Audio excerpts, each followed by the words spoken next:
Hey everybody, just going to take a quick break from the show to tell you a little bit about a delicious dog food, Ollie. If your dog could talk, they'd want Ollie. They'd ask you for Ollie. That's what I'm talking about. It's a fresh, whole food diet. It's not just delicious.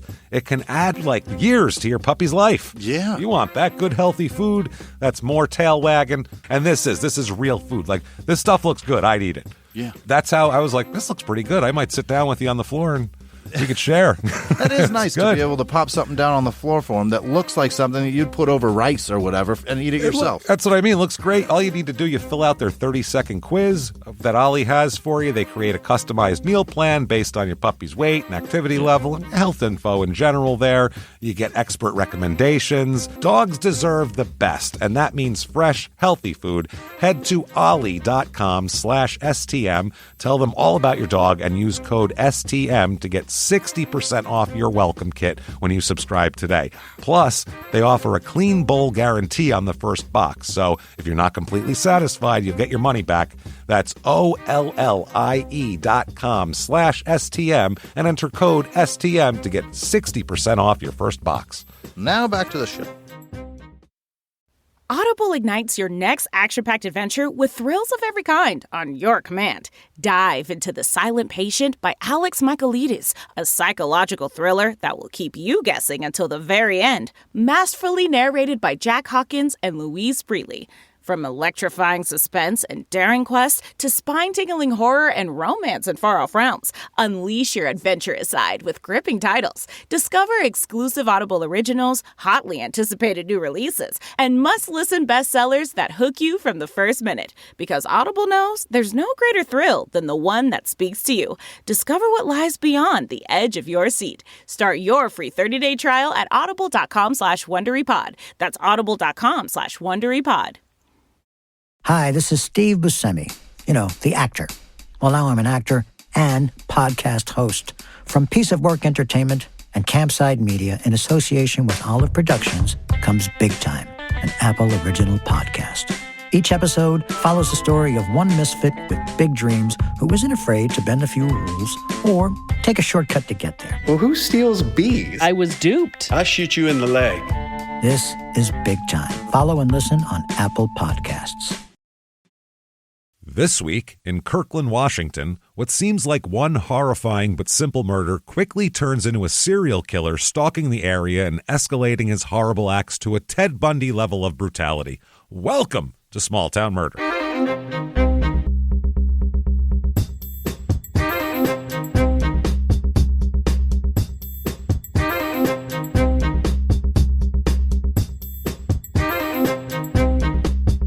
Hello, everybody, and welcome back to Small Town Murder. Yay! Oh, yay indeed, Jimmy. Yay indeed. My name is James Petrogallo. I'm here with my co-host. I'm Jimmy Wissman. Thank you, folks, so much for joining us today on another absolutely insane, brutal, and awful and hilarious episode of Small Town Murder. We have a crazy episode for you today. Another serial killer in our midst, and really strange one, too. Just an odd guy, and lucky he was caught when he did, put it that way. We'll get into all of that and more. But first, head over to shutupandgivememurder.com.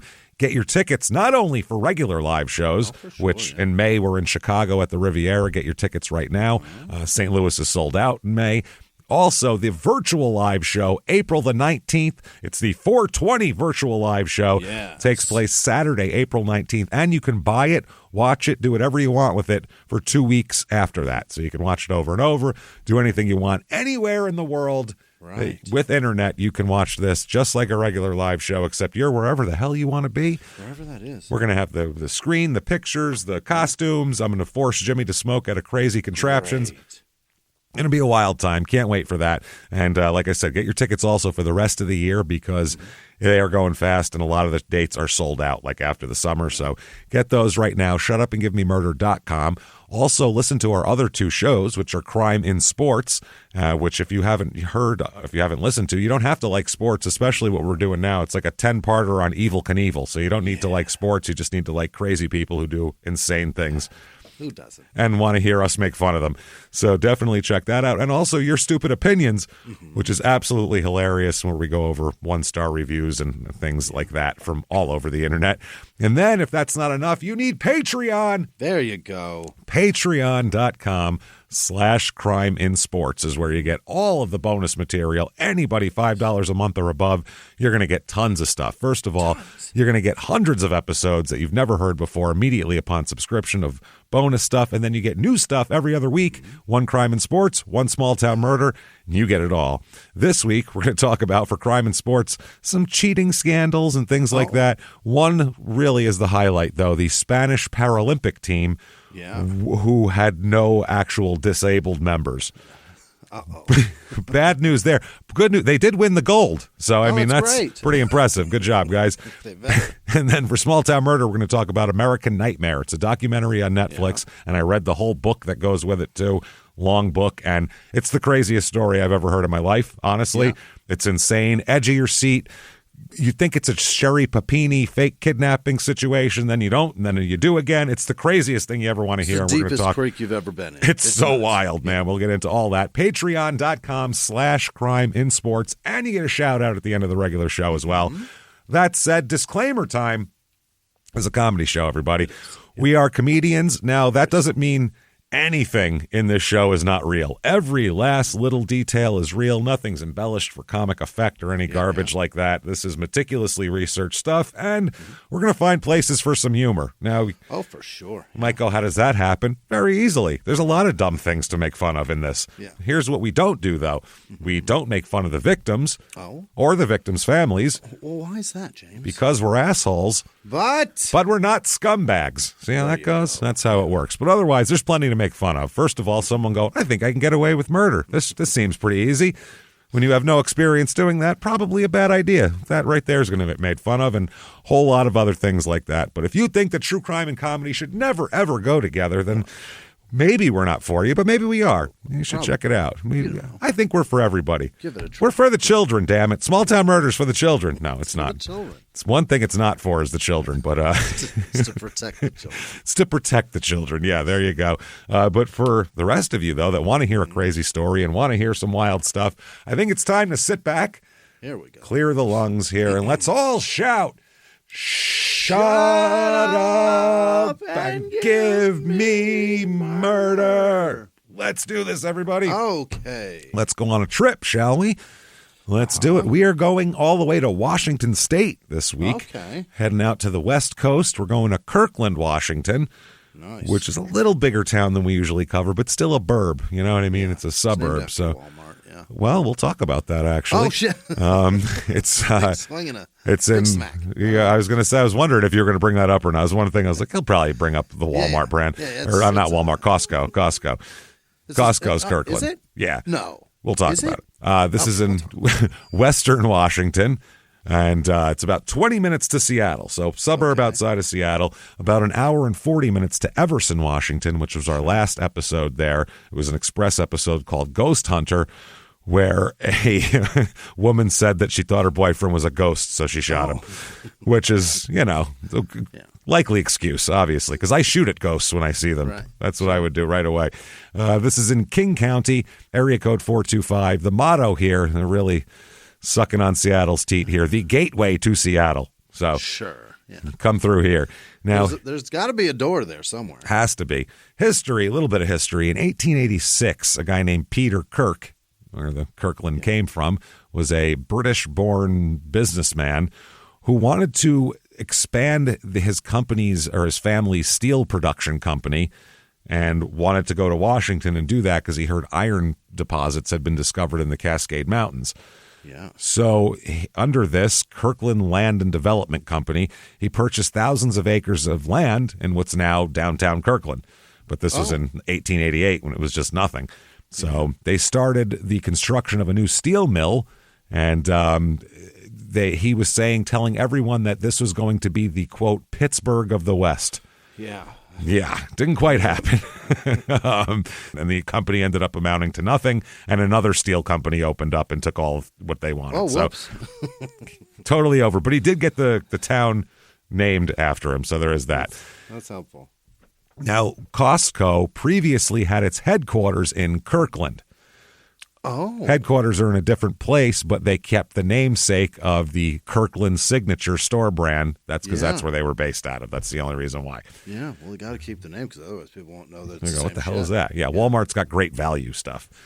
Kirkland, yeah. Is it Great Value? Yeah, Great Value. We've done several on Your Stupid Opinions, like the Great Value Pizza. Yeah. and all Oh, that. right. Yeah. So reviews of this town, we've never been there. Let's find out what the people think. Here's 5 stars, and there's a lot of good reviews of this town, too. There's tons of good ones. You're not a Costco shopper, are you? No. I'm not. I don't have 7 kids. What the fuck do I need? Why would I need to buy things in that volume? I don't need. No, I don't need 3 cases of fucking chicken nuggets. I just don't need that to come in one box. That's crazy. A pallet of cheese puffs. It's what I'm saying. A pallet of kegs of cheese puffs. It's crazy the amount that they sell people. I don't want a like a dresser full of Raisin Bran. That's too much Raisin Bran for me. I can't eat all that. So it's going to be high bad volume, stuff here. So let's get to reviews here. 5 stars. Kirkland is a beautiful small city on the east side of Lake Washington. Downtown Kirkland is a lively seaside area, often populated by swift walking locals and their adorable dogs. Well, even the dogs are cuter in Kirkland. That's nice. With summers, there's a weekly farmers market that brings new trinkets and delicious food options to the area. So my personal experience in Kirkland has been nothing short of wonderful. Yeah. Wow, this is crazy. All right, here's 5 stars. I've lived in Kirkland ever since I was born in 1997 of May. That's how he writes it. I don't know. 97 of May. Of May. I've grown to love the beautiful atmosphere of nature and friendly neighbors. The local food is amazing and the parks are always clean. It's a quiet place to raise a family, but not great if you like to go out to clubs, as most suburbs aren't real big on nightlife. The rent is incredibly inflated as well. This is a very expensive area, by the way. Is that right? Yeah, this is like an upscale suburb of an expensive city. Seattle's already an expensive city. Yeah. And the burbs are expensive, too. Here's 3 stars. Properties on the water are expensive but very nice. Mostly apartment housing, very few abandoned properties. Yeah, places where there's high real estate values, you're not going to get a lot of abandoned. Not a lot of boarded up houses. Someone's going to get in there and sell it. Then 2 stars. Street lights are not great for nighttime driving. That's it. Well, that's the whole. Good for. That's the only thing they're good for. Whole review of the town is that. Yeah. That's like saying that this Taco Bell isn't good for 2 a.m. drunk eating. What else is it there for? That's its job. Yeah. Yeah. So people of this town, population's 91,656. That's now. When this all happened, there was less people there. It's exactly 50-50 male and female here, which we never see for some reason. Median age is like exactly the national average, too. 37.8, like exactly what it is. Family here, 55% married. Way less people have children and are single. Everybody's like married with children. Expensive suburb, that kind of thing. Race of this town, 72.6% white, 1.1% black, 14% Asian, and 7% Hispanic. So spread around there. Religious, it's about 38% religious. And the highest group here is going to be Catholics with 15.5%, which isn't that high. Yeah, as we know, the Catholics are the Baptists of the Pacific Northwest. Obviously, we all know that. The Willamette Valley. Of the entire of the Cascade Mountain region. Yeah. So the unemployment rate here is about the national average. It's pretty low. And median household income here is very high. It is national average is $69,021. Here it is $121,998. Almost double. That is a healthy income they got going on there. They're doing fantastic. The problem is the cost of living is equally as high. That's the issue here. 100 is regular in the United States for cost of living. Here it is 158. So high. 2.5. That's and expensive. Yeah. The housing is the high one. That's the big one here. The housing is a 329 out of 100. So holy. The median home cost here for $1,055,900. Median. Median. That is rough, man. That's what I mean. This is Yeah, your Yeah. average house is $1 million. That's you're pricing out the riffraff, I guess. That's I for guess sure. so. And wait till we tell you about these houses. I mean, these start with our matter of fact. Let's get to it right now with the Kirkland, Washington real estate report.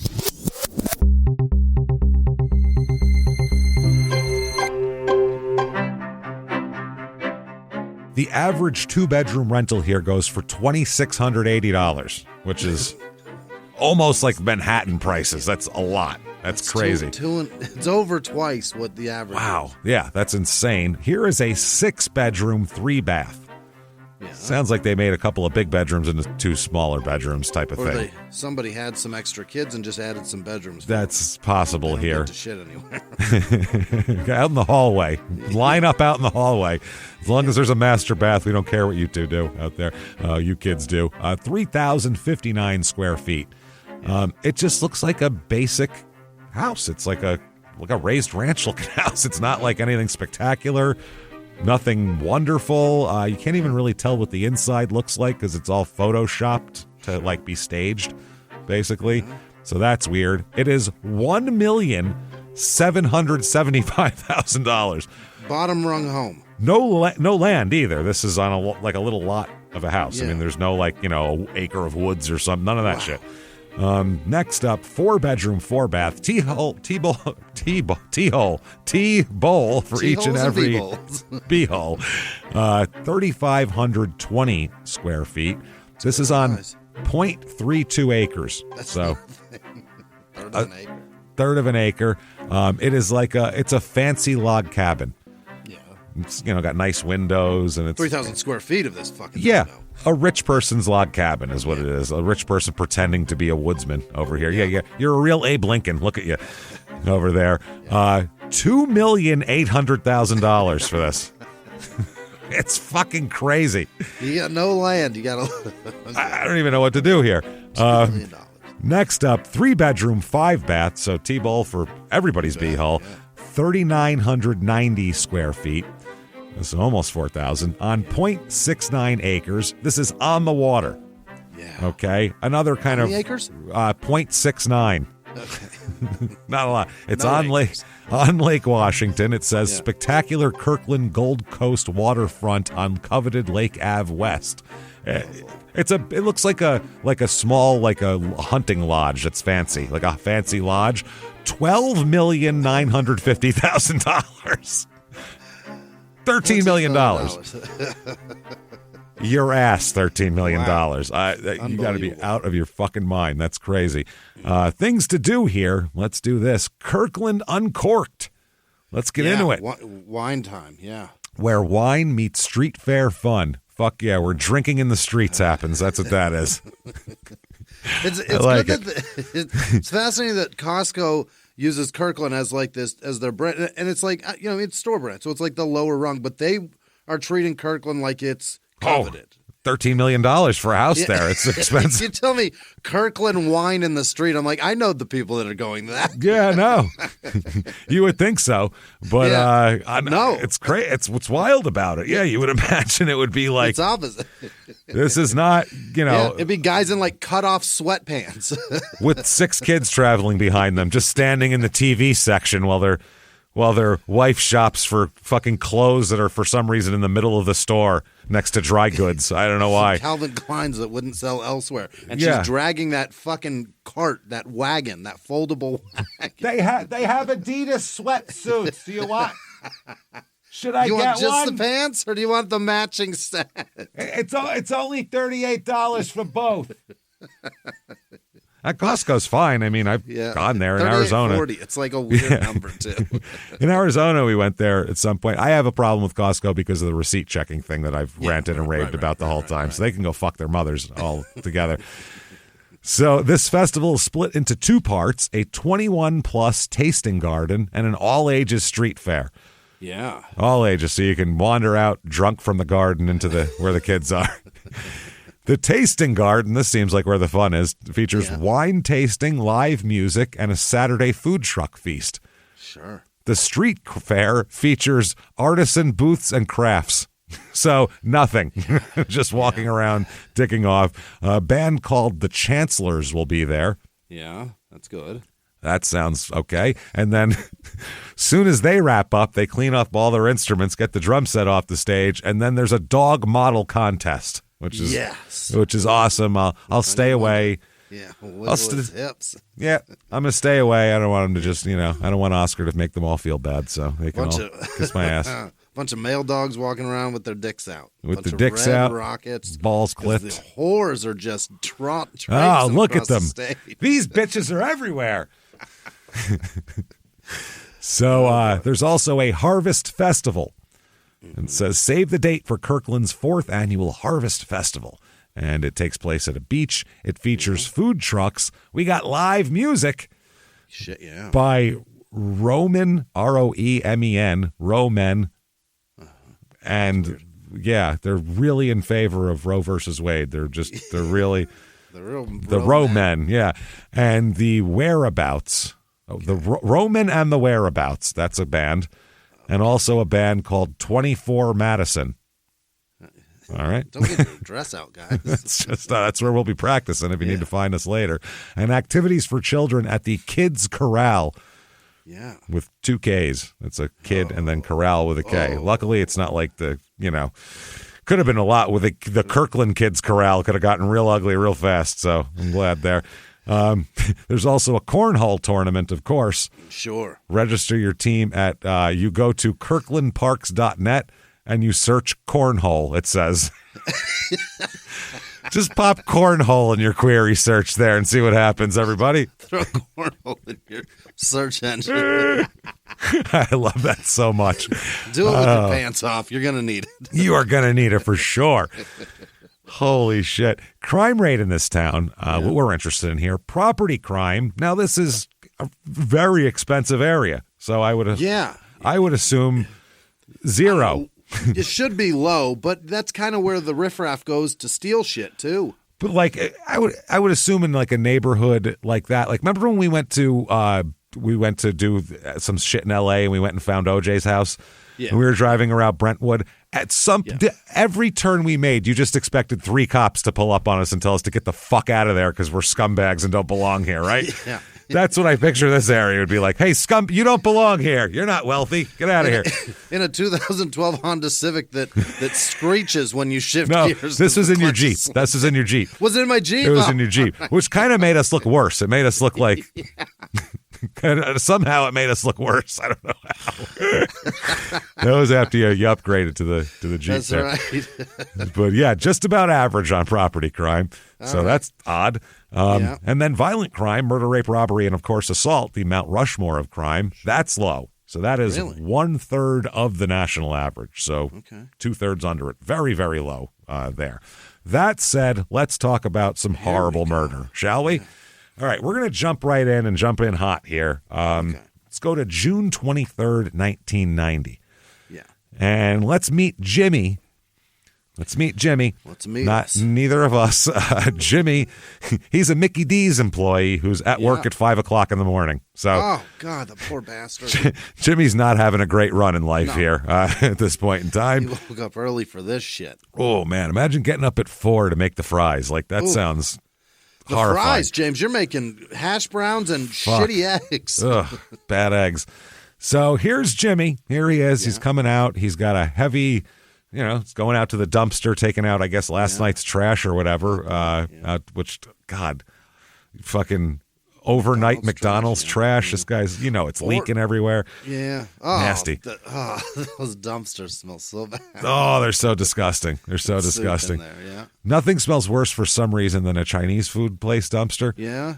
I worked downtown in Phoenix, and there was a dumpster that was for this Chinese place, and it's the most... This is an alley full of dumpsters, and this one stood out as particularly fucking rank. I used to have to take the trash out at the pizza joint, and that yeast and milk. Oh, that'll do it, too. That bad shit soaking in there forever. And then people just throw the bag into the back room, and then once a day, somebody has to go back there to take the and you're throwing like 13 bags of giant amounts of trash that are leaking. It's so gross. We could have. That's the thing here. I'm picturing lots of like Diet Coke and Orange High C leaking out of this fucking thing. It's going to be nasty. It's a sour juice.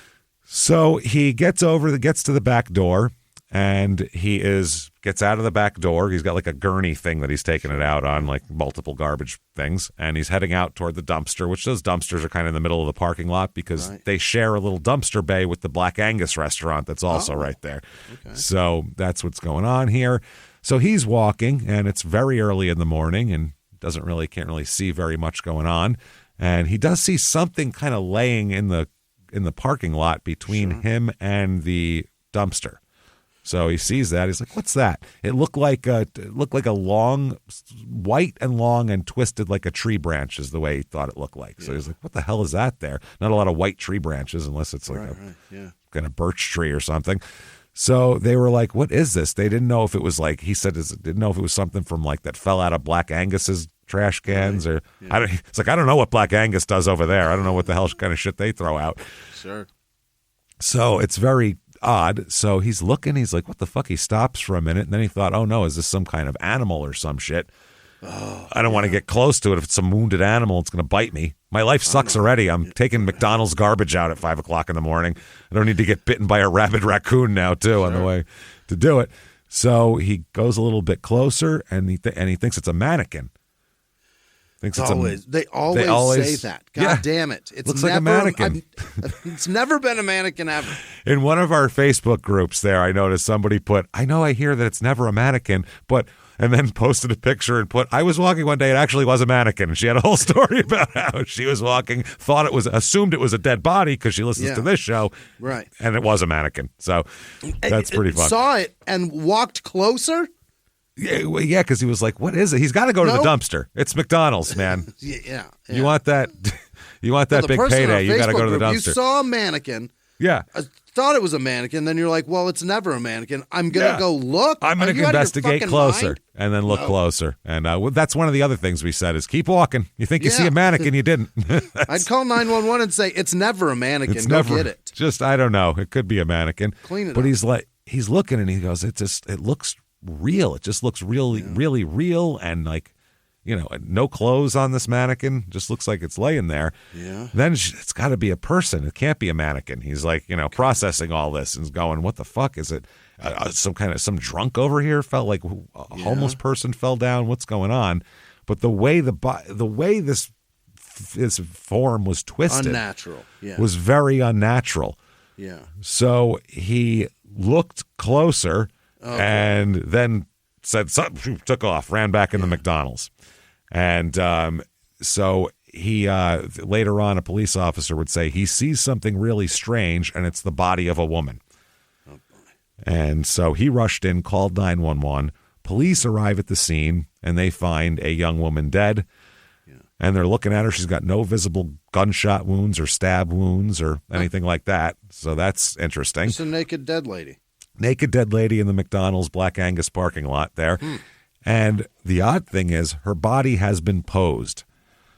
Twisted up like that? Clearly posed. This is not an accidental deal here. Like just a dumping and the body rested like that. They put it like that. Absolutely. She was found partially inside the dumpster corral area. Those dumpsters with the little gate that opens up in the parking lot there. And it's definitely posed. The way they say it is she's nude, wearing nothing but small articles of jewelry and bent into shapes that a human doesn't bend into. The cops said it looked like complete degradation is what it looked like somebody was trying to do.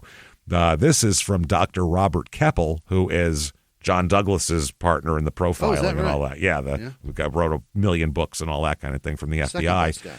Yeah, he says the victim was left lying on her back with her left foot crossed over the instep of her right ankle. Her head was turned to the left, and a Frito-Lay dip container, those little fucking cans basically, rested on top of her right eye. Weird. Real weird. And in one hand, they find a Douglas fir pine cone. She's holding a pine cone. So there's a Frito-Lay dip can on her eye and a pine cone in her hand. And there's no this isn't like a big pine trees above and they fall over. There's no other pine cones around. So what the shit? That's very interesting. What's that message? It's what I'm saying. She's wearing 2 pieces of jewelry. Arms are folded over her stomach, legs extended, crossed at the ankles, and had a pine cone in her hand, like we said. A detective said somebody had taken quite some time staging the body. I had noticed there was a large-size coffee cup lid covering her right eye, which it's not. It's a Frito-Lay dip lid. That's what it is. 1 foot was crossed over the other. Her hands were folded over her stomach, and they were holding a pine cone. The post-mortem injuries and spending a lot of time with the body really isn't that common. Yeah, it's not. Weird. It's really, it's especially in a public place like this, because it's one thing to pose someone in a private place. It's another thing to kill someone and then just dump them. But to take somebody to a public place where you're fully exposed in a no cover in a parking lot, and take a naked dead body, naked body, and be posing it, you got to have some nerves of steel to do that. Truly, I couldn't fucking do that. I'd be shitting my pants. Wouldn't you? Oh my God, Jesus Christ! I don't like running red lights. You know what I mean? Oh, fuck! It wasn't you. Goddamn it! I'm looking all around. This is crazy. I don't want to be around dead people. So they find out that the young lady who they have discovered is Mary Ann Polreich. She is 27 years old, and that's who it is. So, hey everybody, just going to take a quick break from the show to tell you a little bit more about our safest sponsor, Simply Safe. The days are getting longer. We got longer daylight hours, which means you might be spending more time away from your house, which gives burglars more time to rob your house. That's what happens here. FBI crime data shows that break-ins are more likely during daylight hours than at night, actually, which you don't think of that. But you need to protect your home with Simply Safe's proactive security that helps stop threats before they even happen. Right. We love Simply Safe because, number one, they're great. The alarms are great. The cameras are high quality. I love the fact that they can tell somebody and yell at them to go away from your house, and they can call the cops, right? And it's easy to install. I was so worried when we first got it. I was like, I'm not going to know how to do this. It's super easy. They have installation if you need it, but you can do it. If we can do it, you can do it. Visit simplysafe.com/small to claim 50% off a new system with professional monitoring plan and get your first month free. That's Simply Safe, SIMPLI safe.com/small. There's no safe like Simply Safe. Yes, and now back to the show. This show, Small Town Murder, is sponsored by BetterHelp. Therapy, number one, can feel like it's a big investment because it can be very expensive over time, but your state of mind is just as important as your physical health. If you had a physical problem, you wouldn't be going, well, I don't know, I'm going to go to the doctor and they're going to send a bill. You got to get it taken care of. So, traditional in-person therapy can cost anywhere from $100 to $250 a session, which that'll add up very fast. But BetterHelp's different. BetterHelp online therapy, you can save, on average, up to 50% per session. That's incredible. This is an affordable way to do this. Your mental health is worth it, and BetterHelp will put it in reach for you here. Yes. And we are huge proponents of therapy because I know for a fact here, I have my partner sitting here next to me because of therapy, because it's helped him with a lot of problems and just give him the tools to cope. And that's what therapy can do for you as well. Your well-being is worth it. Visit BetterHelp.com/smalltownmurder today to get 10% off your first month. That's BetterHelp, HELP.com/smalltownmurder. Now back to the show. They're going to have to investigate all of this, and it's really, clearly somebody is a sick fuck, and they know it. This is a dangerous person out there, and they don't know if it's personal. They don't know anything about it. That said, let's talk about a man here. Let's start over here. We'll talk about George Waterfield Russell Jr. Waterfield Russell. Yeah. George Waterfield's his middle name, which I'm sure that's somebody's maiden name or something. Last name, Russell Jr. He's born in April of 1958. He's born down in Florida, and he'll spend his first few years in Florida here. Goes from Florida, he'll end up in Washington, so can't get any farther away than from Florida, really. So he's the oldest of 3 children that we'll find out, step brothers and sisters that come much later. His parents are separated when he's about 6 months old. So his mom has a lot of ambition, his mom Joyce here, and his dad George Waterfield Russell Sr., so they had him they looked fine, but apparently the family wasn't doing very well. And Joyce decided when, young George is about 6 months old that she's had enough and she wants out of this whole thing. Okay. Right. She wants not just a different situation, romantically or whatever. She wants a different life completely. She's like, I'm done with all of this shit. Yeah. So she left her husband and also leaves George behind with her mother. Oh, she wants out of everything. Yeah, she wants a different life. Be a wife or a mom. Nothing. So leaves the George with the mother, and she went off to college. She said, "Fuck that! I had the kid too early, got married too early, going back to college." All right. Now she said she'd be back. She's like, "I'm gonna go to college, and I'll come back. I'm gonna have a degree, and I'll be able to take care of my son better." So, and she does come back actually. Really? In 1964. And she'd gotten her diploma. She'll end up being a college professor. Wow. She's a pretty smart lady. And not only does she come back with a diploma, she comes back with a new husband. Oh, okay. I got this paper, and I brought you a new dad. Here you go. Terrific, yeah. I don't hear, by the way, anything about George Sr. for the rest of the story. He just might as well have disintegrated. Just gone. Yeah. Just vanished into thin air here. So this guy that she has, this new husband, is a very successful dental surgeon that does very well for himself. He's the dental, he does all the dental work for the University of Washington sports teams and all that kind of shit. Yeah, he's a really successful guy. And she comes back saying, I'm picking George up and we're moving to Washington State.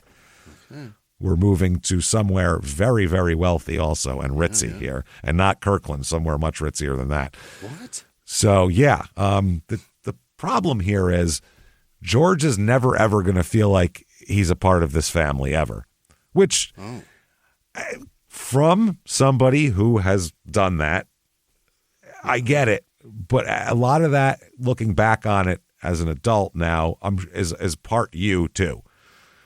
Because you feel like you're not welcome doesn't mean you're not welcome. You know what I'm saying? That's what I'm saying. Like they could have been very welcoming and very conciliatory to him and everything else, but still he could have felt like that just because that's how people feel. You know what I'm saying? That's how I felt, and it wasn't anybody's fault really. So I don't know. So but he never really feels like he's like as close to his mom as he should be because she has the new husband and, he feels like an add-on, just a tack on, like a responsibility. I had to go get my son. So, no good. So they move out to this area here. By the way, the dentist's name is Wanzel Mobley, Dr. Wanzel Mobley. That's the dentist here. Now, this guy makes a lot of money, and they end up going to Mercer Island. That's where they move, which is an extremely wealthy little enclave up there. I mean, it's its own little planet, really. It's the best way to put it. There's all kinds of little islands up there that are just dominated with incredibly wealthy people and their homes. And it's they have their own goddamn it's their own ecosystem on these little islands. I mean, there's not, the outside world really doesn't matter because it's all about the looks of this and how your house is and do you have the right clothes and the right cars. And the one thing is described as they said on Mercer Island, poverty is driving last year's Mercedes. That was a quote that somebody had. I was like, wow, it gives you a pretty good idea. Yeah. Now, George is with his mother and his stepfather here. By the way, they're the only black family in the neighborhood. Is that right? Yeah, they're the only black family in this neighborhood. There's a couple other black people, I guess, on Mercer Island, but right where they are, they're the only ones there. So, and they don't seem to mind. I mean, like the doctor doesn't mind, the mother doesn't mind. George doesn't mind either because it's a pretty nice area, and so he doesn't feel left out or anything like that with that at all. That doesn't really come up for him. But he does feel like an afterthought in the family, though. He feels like they don't care about him. About 1970-ish, he's in about 7th grade, and he meets a kid named Boris Brockett, which is a tough name for an American kid to grow up with. That's just tough. Boris at all. Boris Brockett. That's a shit last name, too. Oh, man. So he had seen George walking around. George had a St. Bernard. Yeah. A big St. Bernard. He's a little guy, George, too. Even when he's an adult, he's small. So Doesn't matter how big you are around a St. Bernard. well, the St. Bernard's like bigger than him, like taller than him. Like you can't, like if the dog's walking, it looks like it's alone. And then you're like, oh, there's a kid over there. Okay. And by the way, I think like in this area, there are exactly 2 black families. It is this one and Bill Russell. Oh, yeah, really? Bill Russell, the all-time great basketball Bill player Russell, with like yeah. 11 rings and all that kind of shit. And Bill Russell's kid is about George's age and everything like that too. So they grow up together. Yeah, well, people will be like, "Oh, you must be Bill Russell's kid." He's like, "No, other black family." No, yeah. So Boris, this is a quote from Boris. He said he liked George right away. Yeah. He said he was short like me. He had big, round, bubbly face, big eyes, a loud, infectious laugh. He's your best friend in a second. He emphasized that his name was George Russell Jr. I asked him if he was related to Bill Russell, and he said he thought so. He's not at all related to Bill Russell. Crazy that he moved to an area where Bill Russell's the only other black guy, and he's got his same last name. So people just assumed he was like, Bill Russell's nephew that he moved up there having a hard time somewhere or some shit. So Fascinating.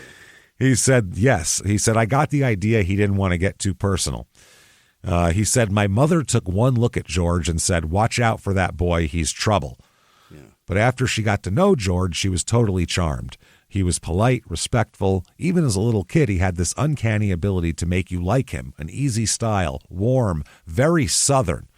He'll lose his Southern accent later on purpose. But at this point, he's got a real, heavy, he said his favorite food was, the way this kid pronounced it, grits. Gree-its.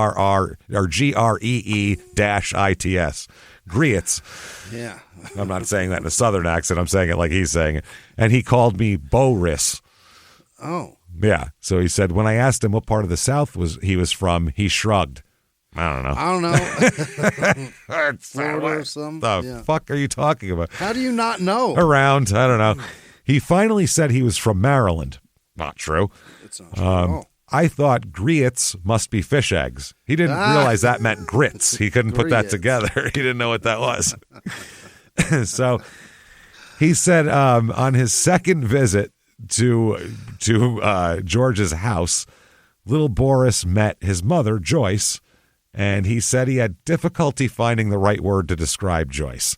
What does that mean? He said, he thought about it. He goes, dignified, austere.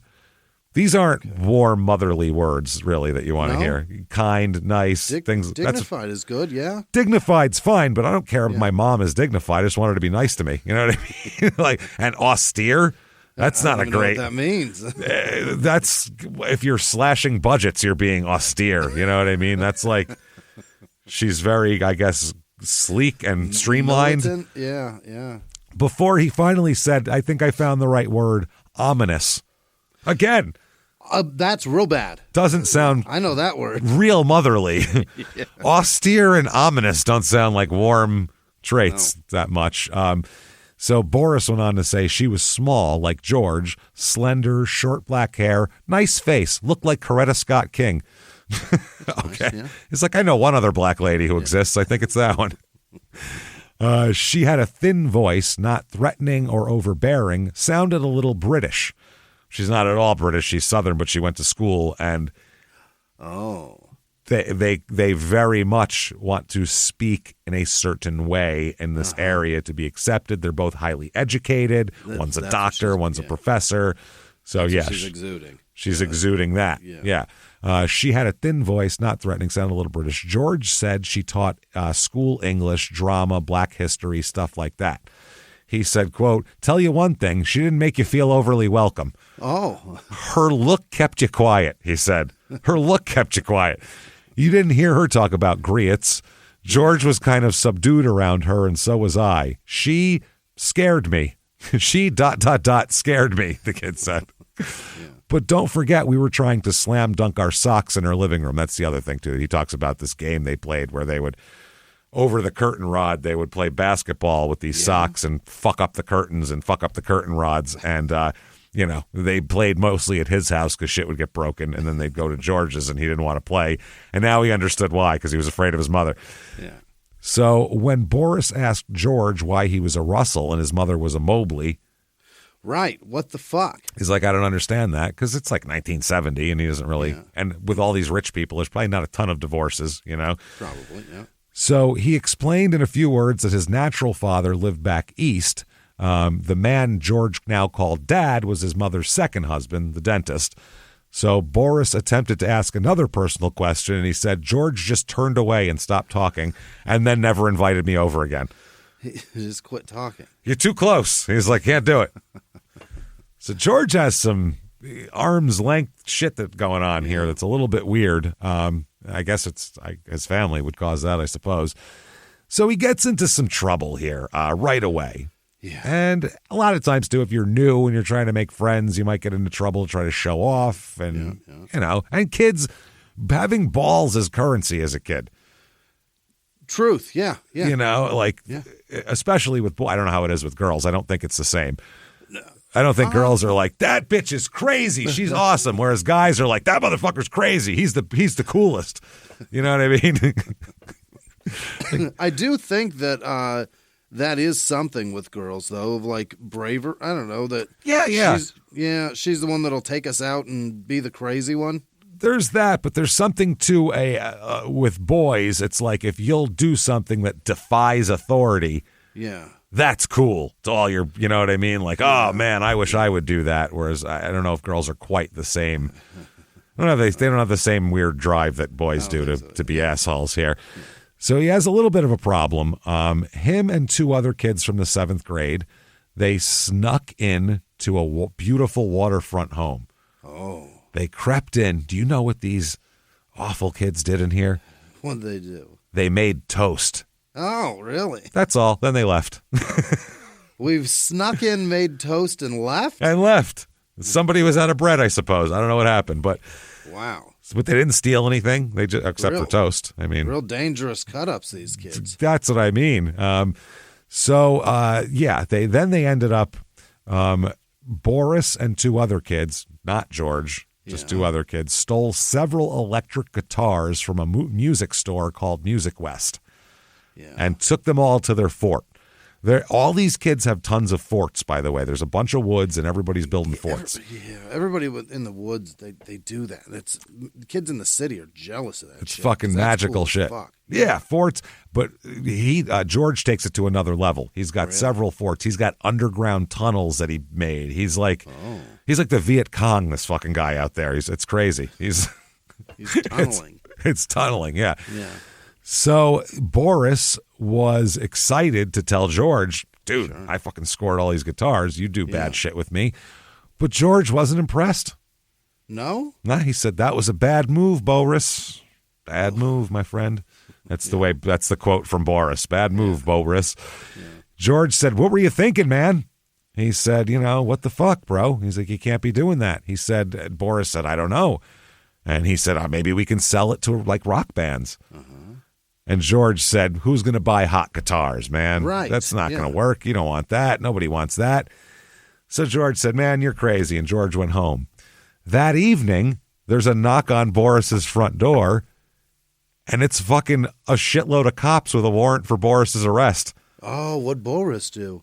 He stole guitars from the music. And they know. Boris said, they came on like Joe Friday. We got the goods on you. Better come clean.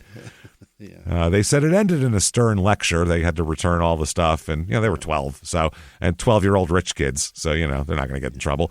So they said the probation officer sure got our attention, is what Boris said. Shaped me up nice and early. I got a new respect for the Mercer Island cops. They nailed our asses good. They weren't such a comedy anymore. So the thing is, George obviously told on them. Oh, really? George went right to the cops and told them everything. George, for some reason, is obsessed with the cops and really likes to hang around them. Loves to. He's very Ed Kemper-y like that. Yeah. Like he's always wanting to be in the mix. Yeah. And I don't know if that's to know what they know.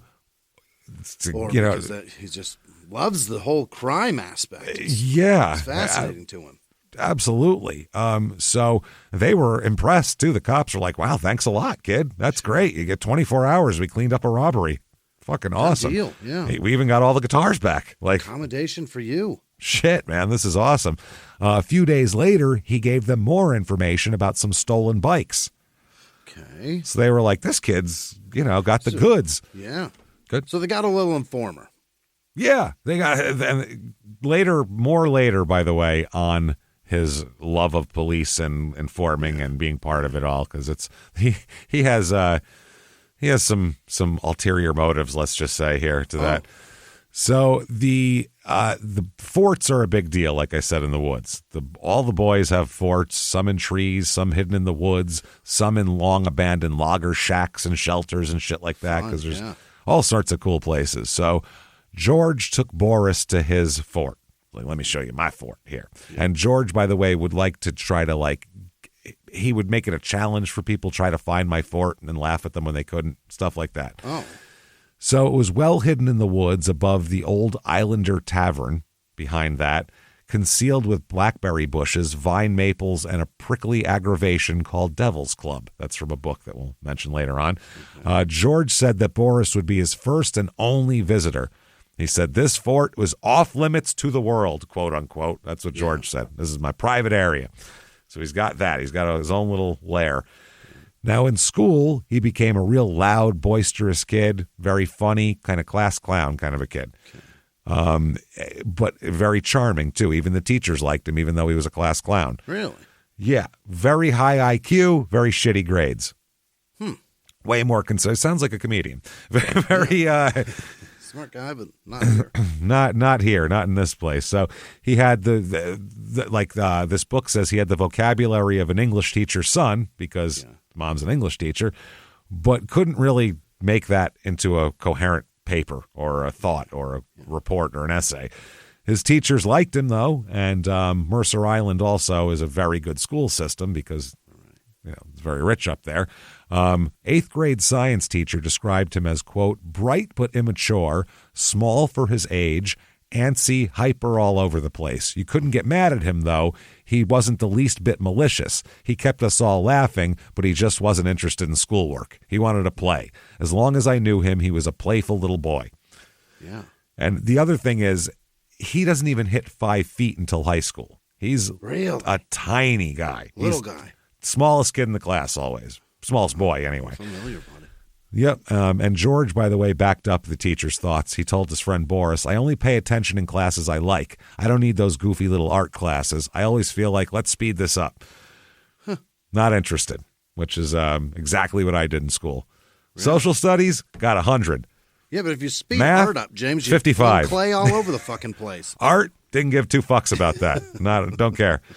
I like art, but I'm not making it. You know what I'm saying? Like, it's just, I'm not an artist. I'm not good at it. So didn't give a shit about that. Same exact way. My report card looked like, did you send 2 different people to classes? What the fuck happened here?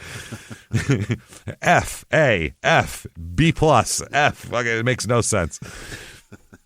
So George was trying to figure out his role and what's going on here, what his life is and what his, every kids go through that. You're trying to figure out who you are and where you fit into the social structure of the world here. And school is your world when you're 12. Yeah. So about 1971, 72, cops found him, just a couple of weird things. He's peering through some blackberry bushes at night at one point. Found a kid peering from out of the bushes, which is weird. I mean, nothing that's like a crime, but just weird. Certainly lends to some bizarre behavior. Yeah, and now he gets in trouble for truancy, so the cops start like a program around him, basically, that is, come hang out at the police station, we'll give you some work, and hang out with us, like a kind of a mentor program. Free work, that's a mentor program. Yeah. So they would make him do like paperwork and shit. Yeah. Now, while this is going on, his stepfather makes it clear to the police that George is absolutely not his son. Like, he's like, I don't take biological blame for anything that's happening right now. Okay. Yeah. So they asked the dentist guy, he said, well, he's not your son. How'd you end up with him? Right. And he said, quote, I lived in a boarding house when I was going to dental school in Washington, D.C., and this little orphan kid was living there. I picked him up and put him under my arm. And I've had it ever since. Yeah. No, you just married his mom. That's weird. So, yeah, he liked the attention that police gave him. It made him feel big and important that if he was hanging out with these people. One of the cops said, the first time I saw Georgie, he was in trouble for some petty thing, maybe truancy, and the youth bureau had given him some work around the station. He was 13 or 14, little bitty kid, well-dressed, frail, innocent, very likable. He could charm your socks off. So he said he was the last kid on Mercer Island you'd expect would turn into the biggest nightmare. He became a fixture at the Mercer Island police station. One of the cops said he'd come around a couple times a week and we'd let him straighten things up, wipe the blackboard, sharpen pencils, empty the trash. We thought, hey, if we're giving him some responsibility, maybe we're helping him a little bit. You're giving him all the responsibility of a kid in detention, though. Yeah, that's true. Yeah, kid has to stay after school. That's all the punishment at the school, and you're making him do it at the police station. We call it the Breakfast Club down there at the old police station.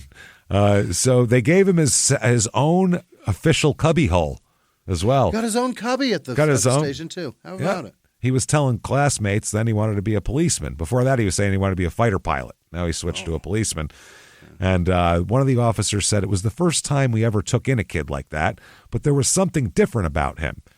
He said, he's just a nice kid. They said the cops would buy him snacks, and he really seemed to take to all the cops that worked there, except the black ones. Didn't like the black cops. No, wouldn't talk to him, wouldn't be had no interest in the black cops whatsoever. And they tried to be real nice to him, and he was like, don't care.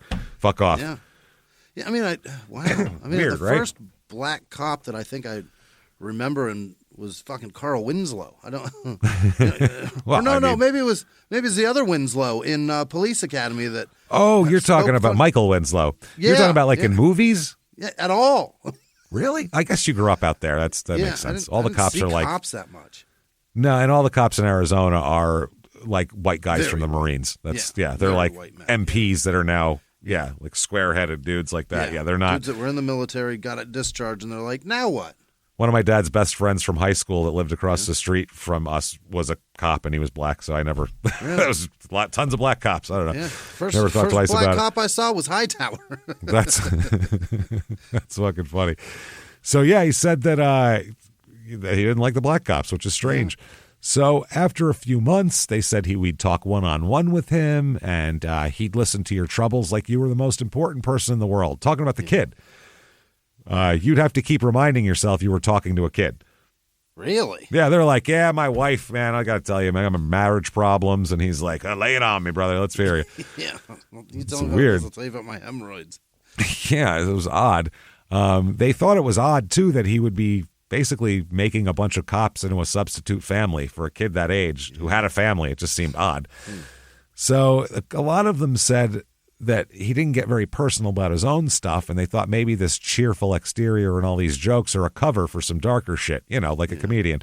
So he said, they said, we wondered why he didn't illuminate things. If we got too nosy, he made it plain he didn't want to talk about his home life, so we just stopped asking. Hardest thing in the world for a bunch of nosy cops, but we liked Georgie enough to give him the space. Was it what was bothering him? He would never say. Huh. So he's having this home life that he doesn't want to talk to people about. His mom is austere and ominous. Right. His stepdad makes it clear that this did not come from my dick. That's not mine. Yeah, this did not leak from my pipe here. So I just picked it up and put it under my arm. Fuck yeah. So May of 1973 is kind of high school area when it starts to go. Now in high school, he just hits 5 feet as he's a freshman. Yeah. And that makes him a little bit uncomfortable in high school. And that's tough for high school to be 5 foot tall. So he'd start hanging out with younger kids who looked more like him. That was kind of the way he'd do it here. And they said that one of the cops said he noticed that George was definitely hanging out with the younger kids. Sure. He said, one of the cops said he was always skinny, didn't reach 5 foot till high school, and I think he felt sort of intimidated by people his own age. He could be a big shot with the littler kids.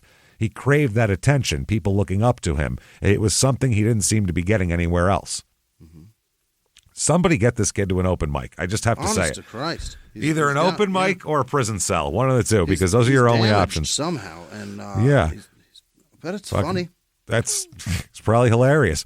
Yeah. So by the time he entered the 9th grade, he's not hanging out with Boris much anymore either. No. Boris says, I changed and George didn't. I was getting interested in girls. George was too, but he was secretive about it. It was something else he kept to himself, how he felt about girls. Yeah. His style attracted younger kids. I preferred older company. Okay. So, yeah. And he said he realized that he never really knew the guy, is what he realized too. So him and his classmates, he has 2 classmates, and they disappear from school one day and run away when he's 14. This is May of 73. So he just turned 15. And he and 2 classmates, they disappear. The next afternoon, they were arrested in a little town 50 miles east of there. They got 50 miles away? They got 50 fucking miles away somehow. I don't know how, if they hitchhiked or what's 73. You could hitchhike your way across the country back then. So, yeah, they end up there at Clee Alum, which is a town 50 miles each of there. So the Mercer Island Juvenile Unit comes to pick them up. One of the officers said, quote, they told the local deputy they were on a ski trip from North Mercer Junior High. Said they didn't know how to ski, so they wandered into Clee Alum to look around. It was a good story. The deputy asked for their phone numbers, and George and one of the kids gave their right numbers because they knew nobody was home. Okay. George had prepped the 3rd kid with the number of a phone booth because he knew his parents were home. Nice work, yeah. But the kid panicked and gave up his home number. He couldn't do it. He couldn't do it. Not exactly nerves of steel over here. So they got caught, they said, but it was all planned out like the Brinks robbery, and most of the thinking was done by George. He was the one telling everyone else what to do. Right, yeah. So they asked George, why'd you want to run away in the first place? Are you unhappy? Are you mistreated? What's the deal, Georgie? Can we help you? And he said, no, I got everything I could want. And they said, well, then why'd you run away? And he said, quote, we heard you guys were trying to frame us for a burglary. And they were like, okay, no, what are you talking about? Like, it's a very odd thing to say.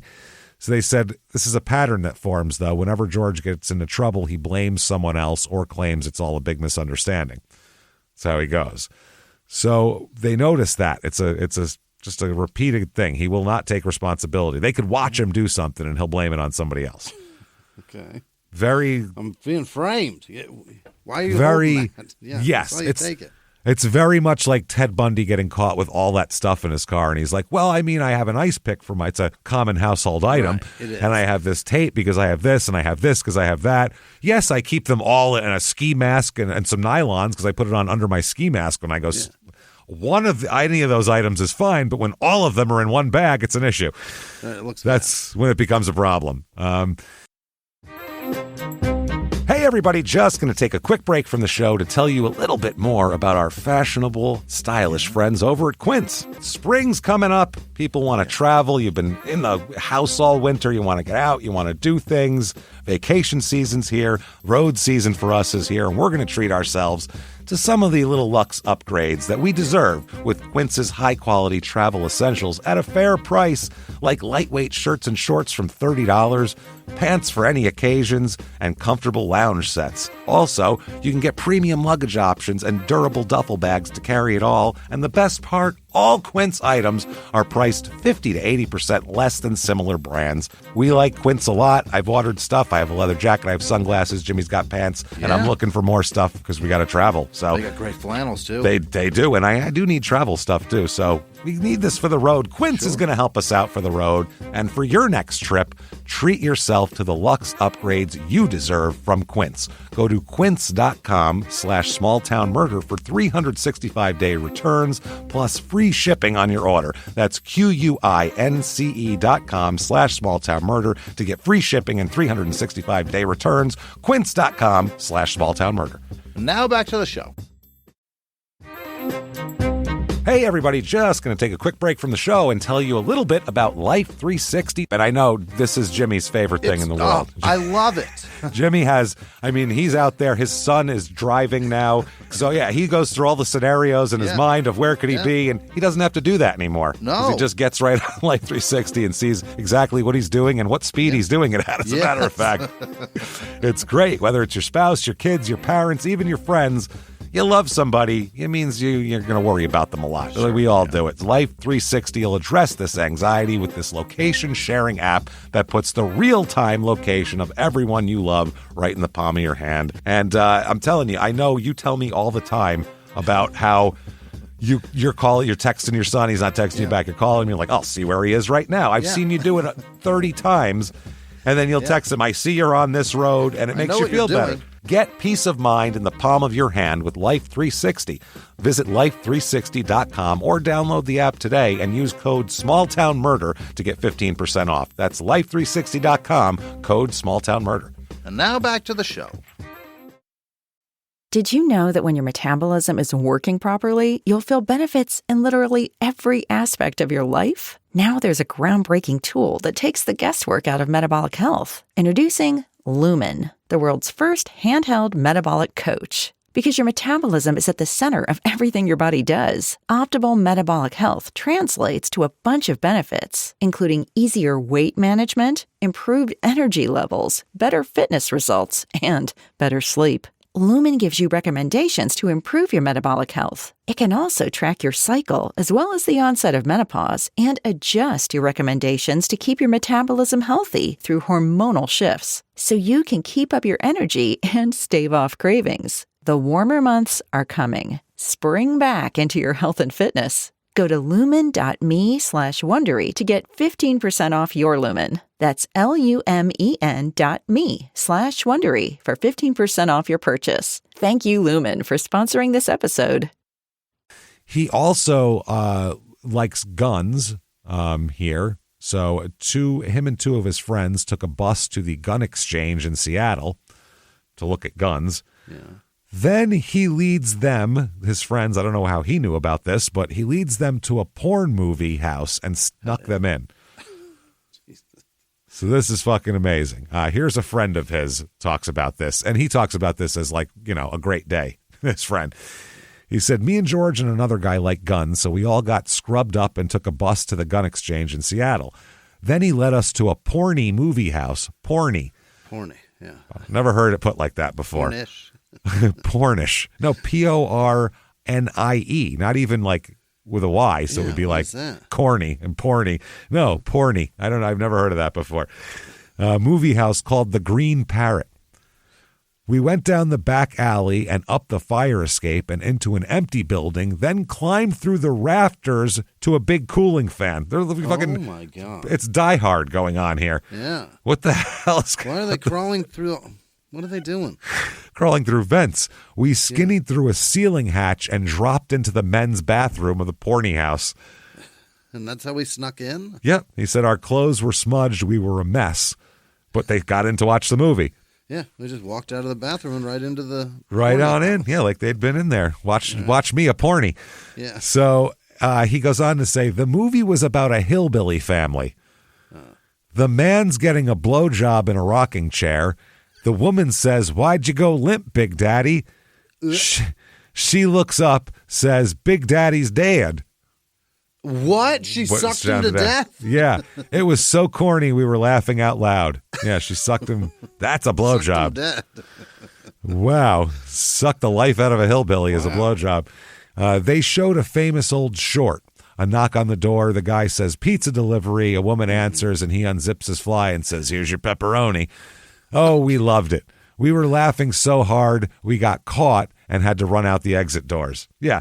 Everybody else is there to whack it. Adults go there to whack it, not for entertainment. Anybody laughing is underage, obviously. Anybody there who's 40 is there concentrating, fucking staring, looking through the screen. You know? Burning a hole in Big Daddy. No shit.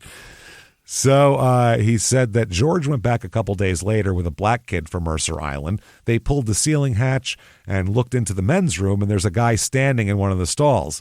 They wait and wait for him to leave, but finally another man walks in, and the two of them do anal sex. So they watched these guys have live anal sex from the ceiling. Oh, my God. George's friend had a fro comb in his hair, and it slipped out and fell into the men's room, and everybody ran. Yeah.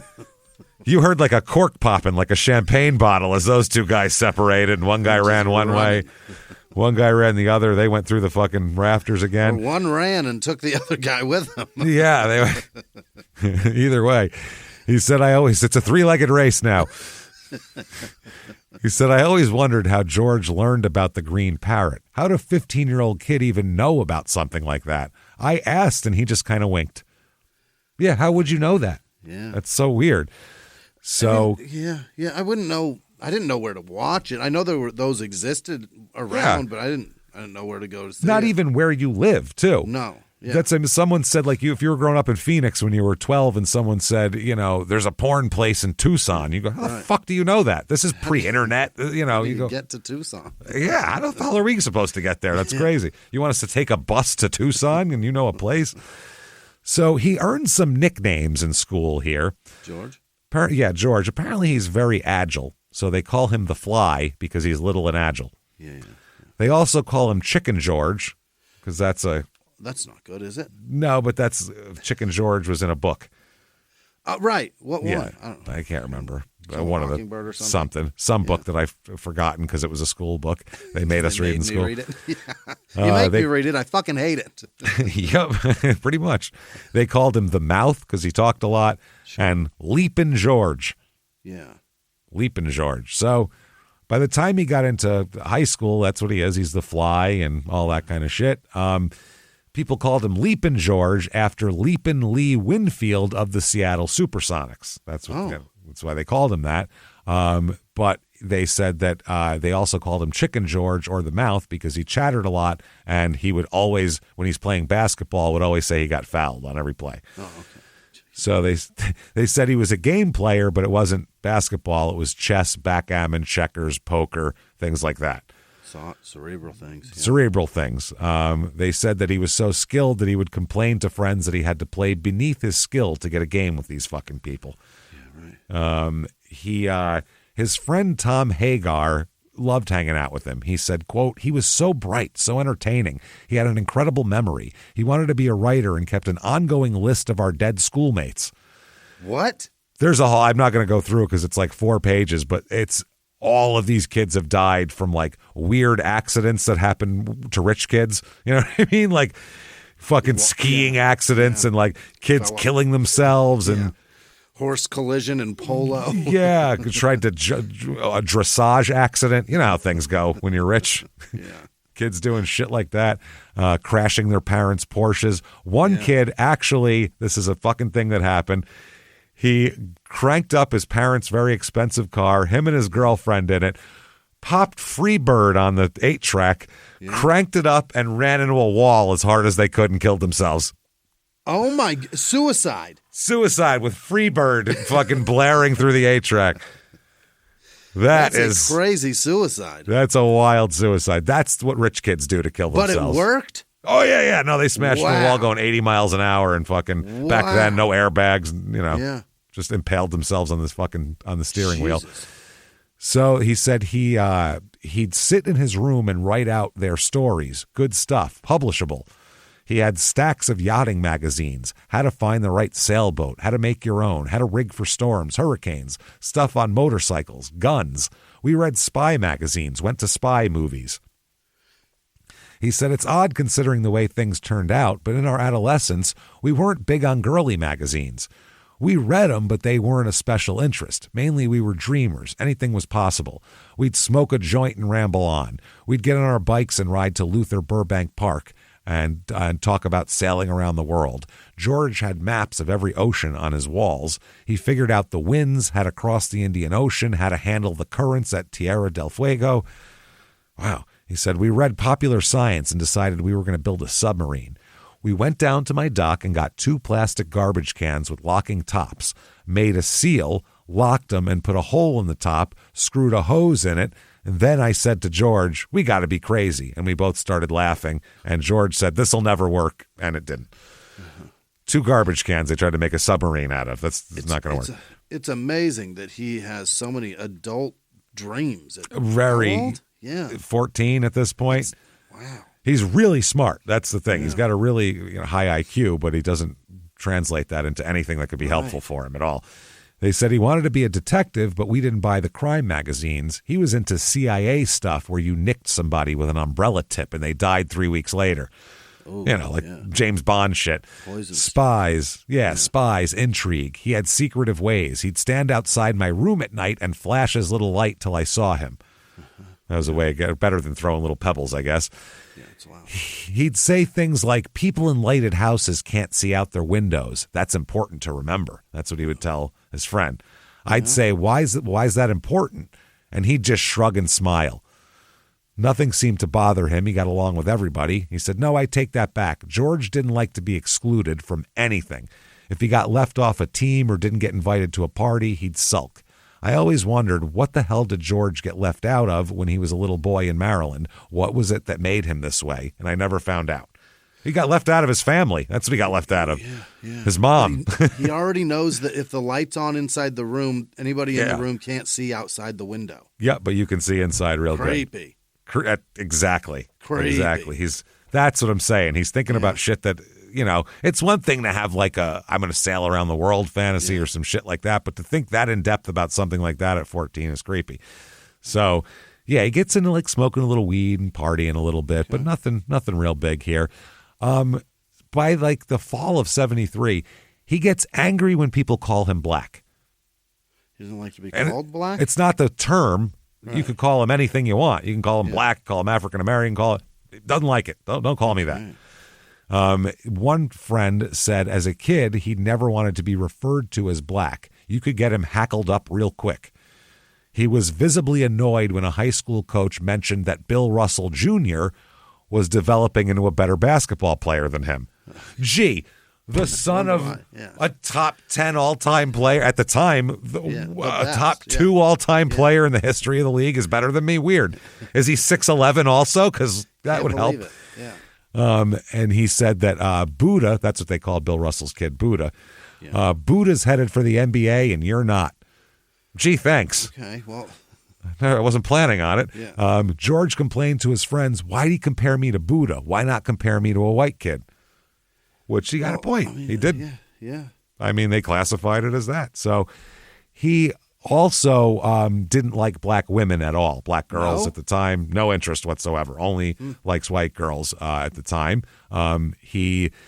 They said after a while, this is from the book, an excerpt here that I'll tell you about later on what the book is. After a while, the color that George disdained gave him an entree into the high school elite. He was the perfect token, a walking proof of his friends' tolerance. Right. He became the group of rich white kids, and they have a black kid, and they're like, see, look, we're not racist. We have a black kid friend. We got this guy with us, Yeah. They said, but therein lie the problems, as his friend Hagar recognized early. This is his friend, a quote from him. They treated him like their favorite eunuch. Jesus. That's coming out the gate hard. God damn. He projected the image of the pet black, and that was fine with the socialites. But they left him out of things that mattered. They pretended to accept him as a friend because they knew they'd never have to take him seriously. I always felt this helped to cause the rage that came out later because he knew he was tight, or because he was tight with a lot of girls, and they tempted him like they tempted the rest of us, but they never let it go anywhere. George was permanently excluded, and he knew it. Those lily white socias were never going to put out for the local black guy. George just kept suffering, never complained. That would have been uncool. But we all felt that pain, not just George. Raging hormones. He rarely confided about girls. It was just another subject he wasn't open about. He told me he wanted love, not sex. He was always looking for the ideal woman to put on a pedestal, but the ideal woman wasn't looking for him. No. That's what his friend said. So, also during this time, he sneaks, this is so 1973 or 4, he sneaks his friends into a Led Zeppelin concert. Hell yeah. Fuck How'd yeah. they do that? Rock on. Well, they played Seattle, $12 per ticket. Now, George told his friend Michael O'Hara, we don't need to pay shit. I got us covered. So this is his friend's quote here. He told me to meet him outside the King Dome fence an hour before the concert. The King Dome's where the Mariners and the Seahawks used to play. One, yeah, it's gone now, but was big. When I got there, he was wearing a parking attendant's jacket, brown and orange polyester. So uncool, so unlike George, but it put me in hysterics. He flips a bundle over the fence and there's an attendant jacket inside. I slipped it over my clothes and walked right into the King Dome parking lot. Wow. George and I are directing traffic as we edge toward the employee entrance. They'd stop every once in a while, pretend they were working. I slipped out of the outfit in the men's room so George could bundle it up for another friend. He got 9 of us in. Wow. Just kept throwing the outfit over and people would walk right in and direct traffic for a minute and then change. Smart. He said, we were in total admiration. How did a teenage kid from Mercer Island outwit King Dome security? He was always doing things like that. It seemed like scams had become his life. Yeah. He said, quote, and a lot of us were drifting, not just George. Half the high school smoked pot, maybe 20% took harder drugs, acid, mushrooms, hash, maybe 90% drank. We spent a lot of time in our forts, smoking, drinking. On Friday nights, the cops would come stormtrooping through the woods, and George would disappear. Interpol couldn't have found him. After the cops left, he'd climb out of his foxhole grinning. He loved to outwit people, especially cops. Especially the Thord. Especially the fuzz, yeah. He also stole pills from his stepdad's dental supplies and shared them with his friends. He was caught by the cops with some weed, got in a lot of little trouble, trespassing after hours in the park, curfew violation, shoplifting, drinking, having Valiums on him. Yeah. He stole a rare penny from a friend's coin collection, but then talked his way out of it somehow. Huh. Yeah, so it's very odd here. Then he starts doing... Then he started like sneaking, stealing things from people's school lockers and stuff like that. Soon he was sneaking into people's houses while they slept and taking souvenirs, as he called it, like cash and jewelry, and also just standing over women while they slept and watching them. Okay, that's too much. That's really fucked up, and that's weird. The local cops didn't know what to do, and they thought that they just had like this mystery burglar going on, people breaking in, but nothing major being stolen. That's the weird part. I mean, like there could be a stack of $100 bills and 120 and the 20 would be gone. Huh. That's the way, weird shit like that. You can't report your dignity stolen or your safety or your comfort in your own home, your peace of mind, your violated. Just your comfort here. Yeah. So anyway, the cops knew him from the truancy program and all that kind of shit. So they try to keep him closer. They're like, all right, let's get him closer. You know what I mean? That kind of thing. Soon things at home get worse, which isn't great. Stepdad, the dentist, cheated with a businesswoman. Oh boy. Now, in this time, that couple had a little girl, a little sister of George. So mom and the sister, the sister's not mad, she's like 3, but mom, very mad at the stepfather, leaves him and takes the sister and moves to Maryland and leaves George with his stepfather. With the guy that just picked him up and refuses to admit that it's his. Dude, how many times can you be abandoned by your mother and not feel shitty about it? You know, and to be left with this guy who's not even your dad, it's just... And actively and aloud proclaims it. It's fucking crazy. So that's wild. She apparently accepted a teaching position at the University of Maryland, and it's crazy. One of their friends said they both wanted out, meaning of the marriage, both participants. Wanzel was seeing a white businesswoman, and Joyce hated the idea of being in the same town with the two of them, maybe running into them socially. She needed to get as far away from the situation as possible. She and the Wanzel family agreed that Erica, the daughter, would move east with Joyce, but spend summer vacations on Mercer Island. When it came to George, it was like, you take him. No, you take him. No, you take him. No one wanted him. What the fuck?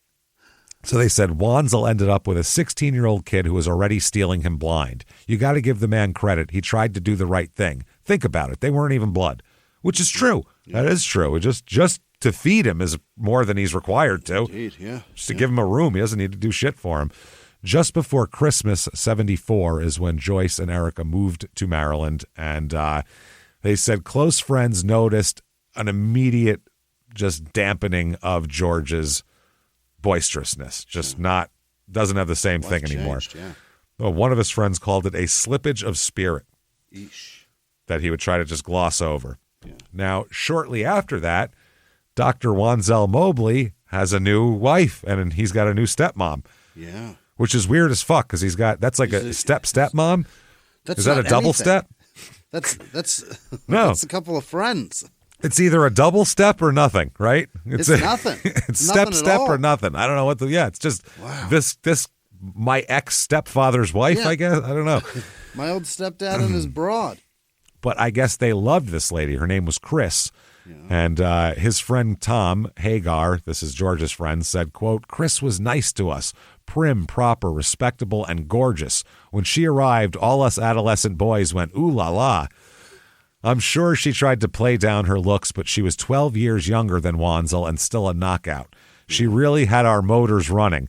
George's mother had always worn hats and glasses and looked like a professor. Not unattractive, but Chris was different. Yeah, Chris was a second wife. Yeah. Not a first wife, that's why. Georgie's mom's got it going on. Yeah, exactly. They said right from the start she tried hard to work with George to change his ways, and she helped Wanzel fit into the neighborhood. The older, wealthier people always considered him, quote, the black guy. They didn't know him. But Chris arranged cookouts and get-togethers, and old islanders then said, my God, Dr. Mobley's black, but he's not that different. Wow, what a thought. God took that. My for God them in front of that, James. My God. My God. What was it?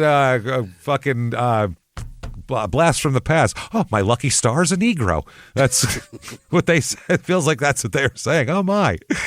Look at him. I can't believe it. We're just like them, just different colors. Strange. I mean, I look too. It's just a different color. It's weird.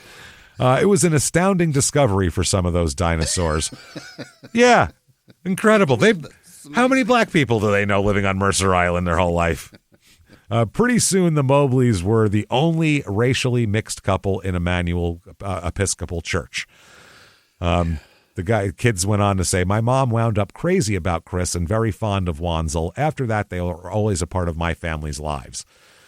So now, around this time, there starts to be some stories that confidential police files have somehow made their way from the police station in locked drawers to the halls of the high school on Mercer Island. Wonder how that happened. Real weird, right? Where's the leak? Strange. So several parents called to complain that their children's reputations were being tarnished by leaks of juvenile information that was supposed to be secret.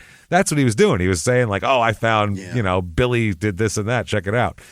So after an investigation, they came to the conclusion that it's George that's doing this shit. It's gotta be, yeah. So they said he's using his police information to try to inflate his image at school of being cool. So the cop said, we had no proof, but it was obvious. We hated to cut him loose. We never told him why. We just said, Georgie, you can't come around here anymore. You could see it bothered him. It bothered us too. You couldn't not like the guy no matter how bad things got. Sure. So at this point, he's just cutting classes. He's drinking, he's stealing, he's popping pills, he's smoking weed. He's in juvenile court all the time because he's getting caught. Yeah. He has some problems at home here also. He likes his stepmom, and I mean he really likes his stepmom. Yeah. He began sneaking into her room and watching her sleep, which is never good behavior, which ends up getting him kicked out of the house. Oh, she woke up. Yeah, he gets caught doing that. The stepfather's like, okay, that's enough here. You're not even my kid, and she's not technically related to you, so I don't want you whacking it on her, please. So, That's gross. So then George would go between family members and friends' couches and all this type of shit. They do end up shipping him off the island to a guy named Dr. Michael Washington's house. This is his stepdad's old classmate. So one of the patrolmen from Mercer Island ran into George at a place called Totem Lake. Yeah. And he said he was at a hardware store there, and he said, we'd all wondered where he went and why he wasn't causing any more problems on the island. I met this dentist he was staying with, a tall, good-looking, muscular guy, very nice, very responsible, just what George needed. He moves him there. This guy said, I'll straighten him out. Really? And he does. He takes him he has to go out running every morning. They go hunting all the time, and they'll be out at 4:00 in the morning, and they won't get home till late. And then he'll make George do all the, clean all the boots and wash the dogs off and all that kind of shit. And trying to keep like a military school, basically, but at his house. Keep him so busy he can't do anything bad. Yeah, absolutely. But the problem is that's not going to last very long with this kid. He's not going to do that. And he doesn't, too. He ends up back in Mercer Island hanging out with kids and kind of bullying his way around. Oh. Here, well, he likes to borrow cars, quote unquote. Yeah. Borrow means I might be back in an hour. It might be 4 or 5 days. You never know. I'll keep it a while. That's borrow. I'm going to go to the store. So they said that at this point he's coming back, and all of his kind of classmates are like graduating, going off to college, and now even all the kids he knew and were hanging out with and shit, they're all gone now. So now he's kind of alone again. So he starts hanging out with younger kids again. They're stuck here a while, and he can boss them around. They'll do whatever he wants. He can hustle them out of money. He can, do shit like that. He did that like crazy. One of the cops said, quote, he developed a bunch of wannabe George Russells. They met in video stores, Denny's, the 7-Eleven. There'd be 100 kids milling around that store, and King George would go inside and buy beer for them and stash it in the woods. Nice. Yeah. He said he also supplied weed and discipline, is what this cop said. Discipline. He never liked to fight, but he kept those kids cowed. It was almost impossible to prosecute him because the kids were too scared to snitch. If they got out of line, he'd flash his knife at them. He's carrying a blade and multiple, as we'll find out. 16-year-old kids. 14, 15. Wow. Yeah. Once they have a license, they don't want any part of him. They can go drive around and look for girls at that point. But when you're 14, you're riding your bicycle around. This guy's cool.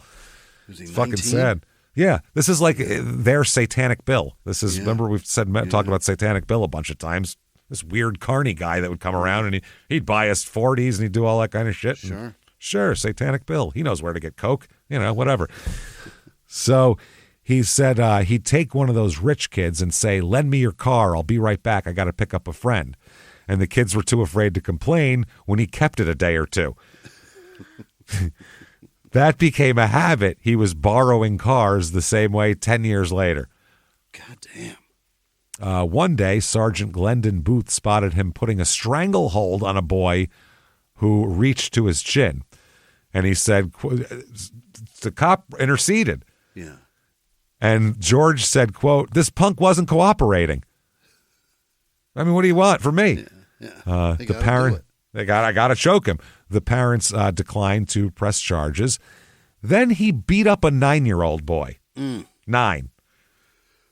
Not a lot of challenge there. It's a 4th grader for putting a slug in a video machine. Oh, slug come coin. on, man. Yeah.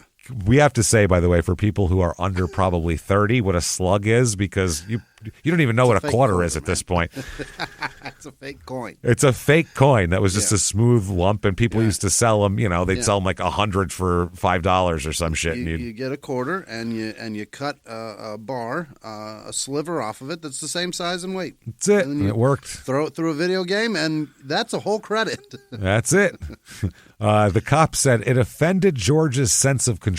It was okay for him to put slugs in the machines, but nobody else. Don't fuck my thing up. They're going to crack down on this if you all start doing this. Yeah. So also they said that he would pick out a parked car and bet he could clear it on a single bound with a jump. Yeah.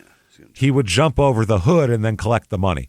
He'd say, he said, I never said I'd clear the roof. Right. He's doing Evel Knievel shit now. Yeah. Like, all right, I didn't say I'd do that.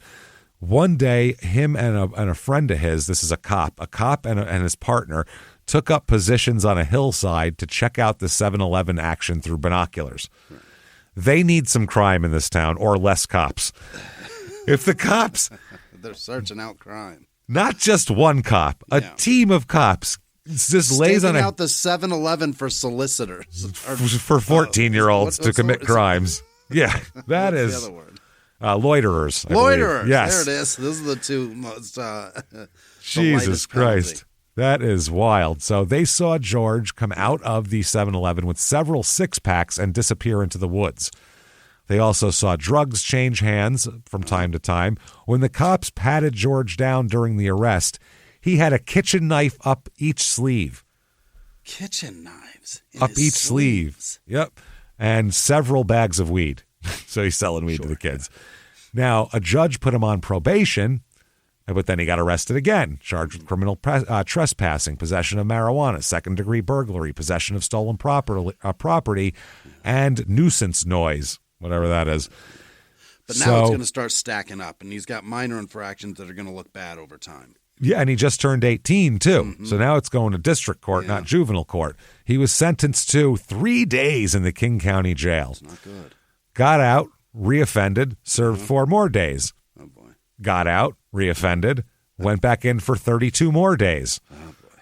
And his arrest record just grows and grows and grows. He called it later on those little tic-tacs of trouble. Tic-tacs of trouble. Tic-tacs. You shake them and they're loud, but, individually they're nothing.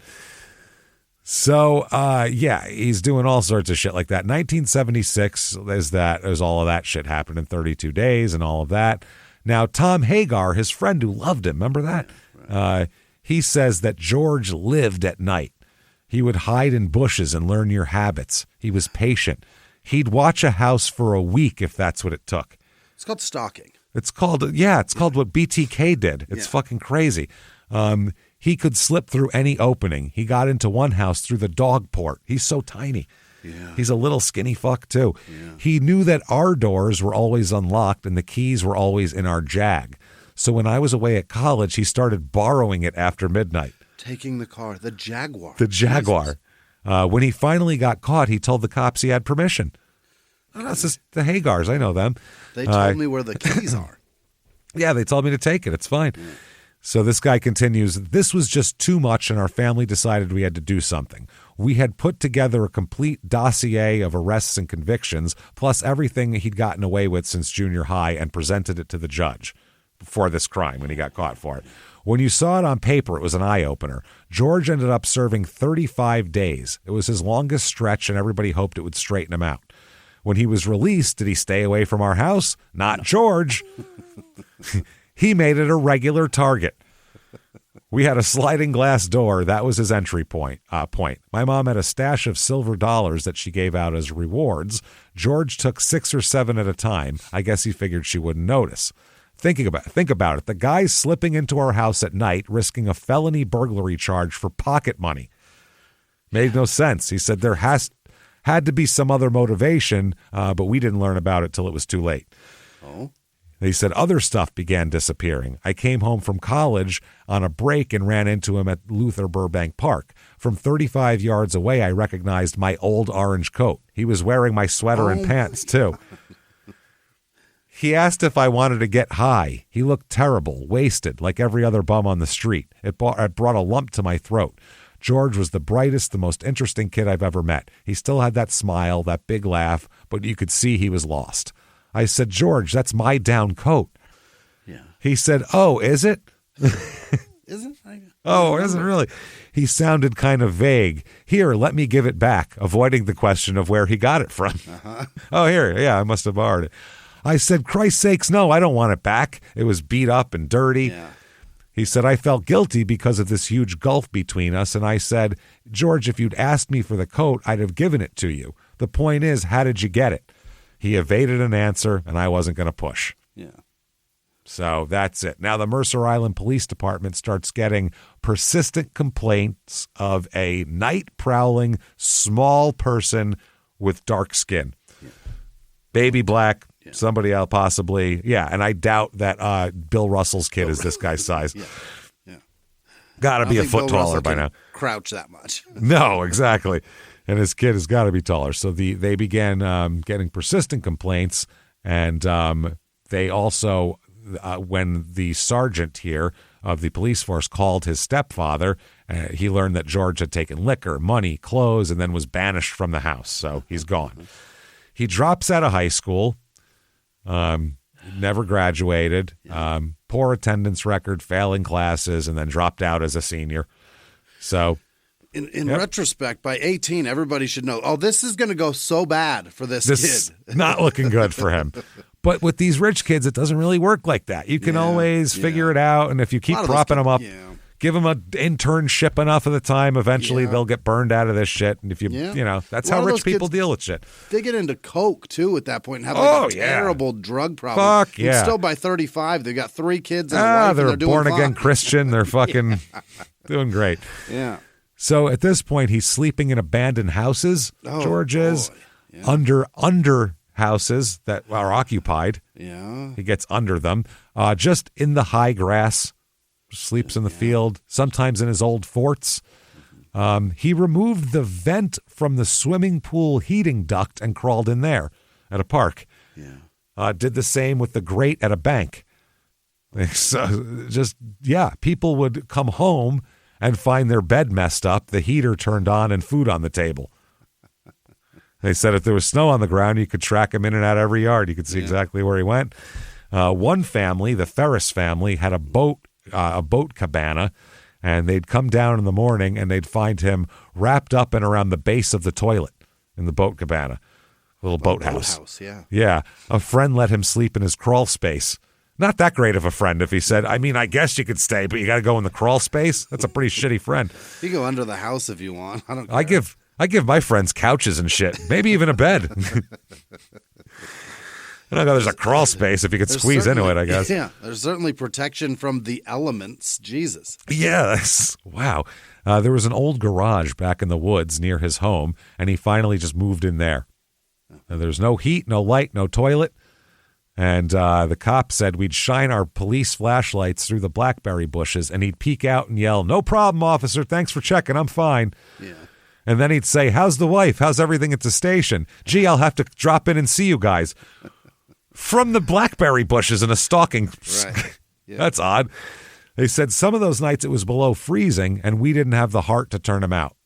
So he'd have unsteady jobs. He's depending on petty thievery and other misdemeanors and shit like that. One of that Sergeant Booth became one of the first to realize that what he's doing isn't so innocent, basically.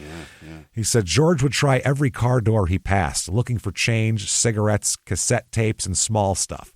Then he'd sell it or trade it. He'd go to parties and leave with a ring or a watch. Steal shit. Yeah. Mostly he operated in the north end of the island where he was raised. The south end was uphill, and George was lazy. Literally didn't want to walk up hills. When we stopped him, he was usually on foot, unless we caught him on a stolen bike, and then he'd say a kid loaned it to him. "What kid, George?" "I don't know. I just met them," he'd say. I bet he stole 100 bikes on Mercer Island, mostly from boys who thought that he was their friend. Then he moved to a little bit more shit here. He'd steal somebody's wallet. And if he'd get caught, from somebody else, by the cops, he'd smile and go, "I was teaching him a lesson." Oh, you know, hang on to that better. Got to be a little street smart. Yeah. He said everything was a game. They said he'd meet some rich family and get in with them, and then just long enough to figure out where they hid their hide keys, and then they'd get burglarized. That's how it would work. And people, they said a lot of the neighbors couldn't bring themselves to turn him in. One guy said, feel bad for him. And one guy said, "How could you hold a grudge against good old George? He's just adorable. He's just a charmer." And that's the thing. The book on him is called Charmer. That's the name of it. That's what it is. So they'd said you'd ask how he was doing, and he'd give you 10 minutes of how things were fine with him and his dad and Chris and their his new baby brother, who he's not related to at all. It's not his brother at all. Yep. How is his mom? "Oh, great. Teaching back east, giving lectures. She just sent me a nice birthday present. I talked to her on the phone last night, blah, blah, blah." It was all bullshit. He was living on the street.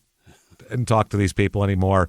Had nothing. Dr. Mobley said about this to the cop, or the cop says about Dr. Mobley, "Dr. Mobley had me check his closets and under his beds because George was sneaking back in at night and they didn't want to confront him. I got the impression that George was still bothering Chris, too, and I agreed that this could turn dangerous. And they said every time we stopped him, by the way, he had the same things in his bag. He'd have a duffel bag with a police scanner. Oh, shit. Miniature chess and backgammon sets, a Playboy or a Penthouse, something to pay off to. General pictures of girls. Oh. Just random? Yeah, random. Oh, no. Yeah. Odd. He would take people's cars, and the police scanner is a big deal, so he knew all the local cop channels, so he would listen in what was going on and listen in whether he was going to get caught or not. One of the cops said, we seldom nailed him for burglary. We usually had to settle for criminal trespass, which means we caught him where he didn't belong.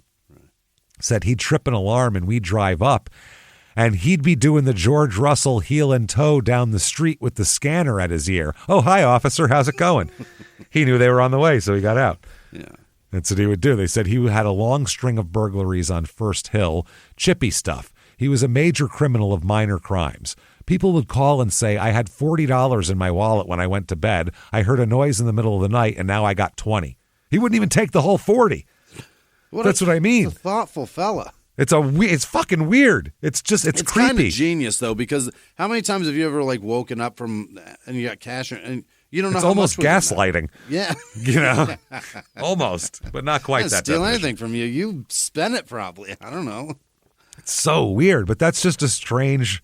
Yeah, I guess he thinks that maybe they won't notice that. Yeah, or they'll just go, did I have 40 or 20? I guess I must have had 20. I only had 20. Yeah. Because if I had 40 and somebody stole any, they'd steal all 40. That's what. Yeah, it doesn't make sense. It makes you sound crazy when you call the cops. So, or they'd say my front door's open and I'm sure I left it closed, or I heard somebody downstairs but nobody answered. By the way, this is such a ritzy area. People call the cops for that. My front door's open and I'm sure I closed it. And I would have never. Yeah, then close it, stupid. Nobody answered. Yeah. Well, good. Then no one's in your house. Go back to sleep, you fucking idiot. That's what the cops would have told me where I'm from. Like, what's wrong with you? He said, we knew it was George. Who the hell else would ignore $1,000 rings and steal a Mickey Mouse watch? He'd hit the same house 3 or 4 times. I began to suspect that there was a sexual aspect to it. In nighttime intrusions, there often is. Said if we could have caught him with the goods, things might have been different. But he had rat holes. We'd find his stash in the woods and we couldn't tie it to him. It was like connecting a squirrel with his acorns. Loot didn't stick to him long. He'd trade it or hide it or give it away. George had a big need to give as he had to take. But first he had to have something to give. Earrings, rings, bracelets, all from his burglaries. So yeah, he would take the small shit.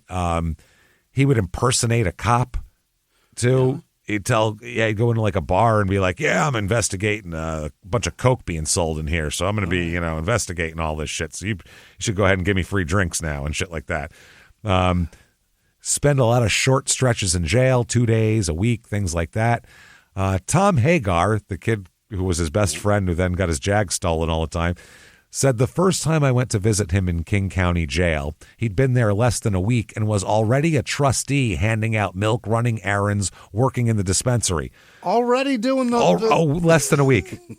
Doing the 4 or 5 years in guy. Yeah, doing the fucking lifer shit. Yeah. Jail was the closest George ever got to the pension system he really needed. 3 meals a day, cable TV, full medical and dental. He figured that King County Jail beat Dr. Washington's tough love. If only they'd let him sleep a little later, he'd be fine.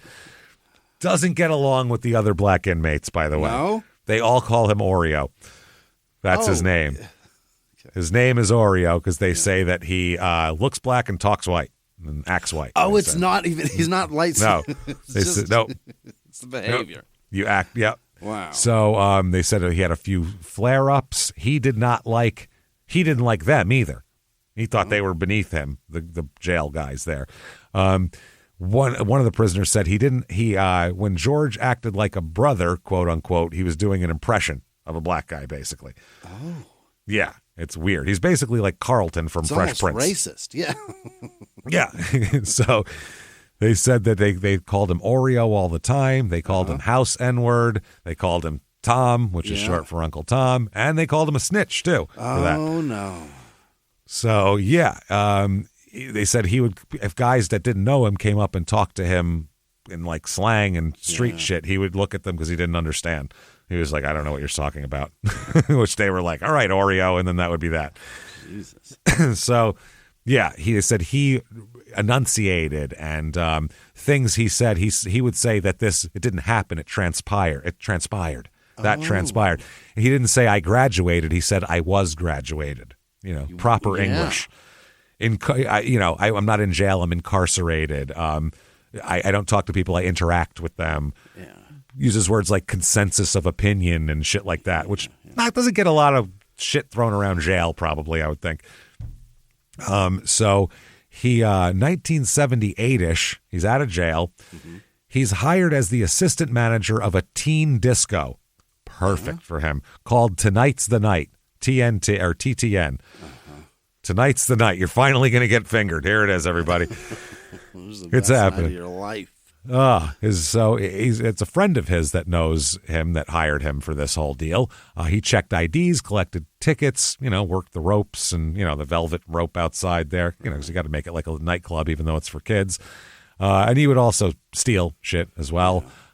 He would pass his friends to the front of the line and really be a real hard ass on troublemakers. And one of the security guards said he would lose it real easy whenever a kid would question his authority, especially if the kid was female.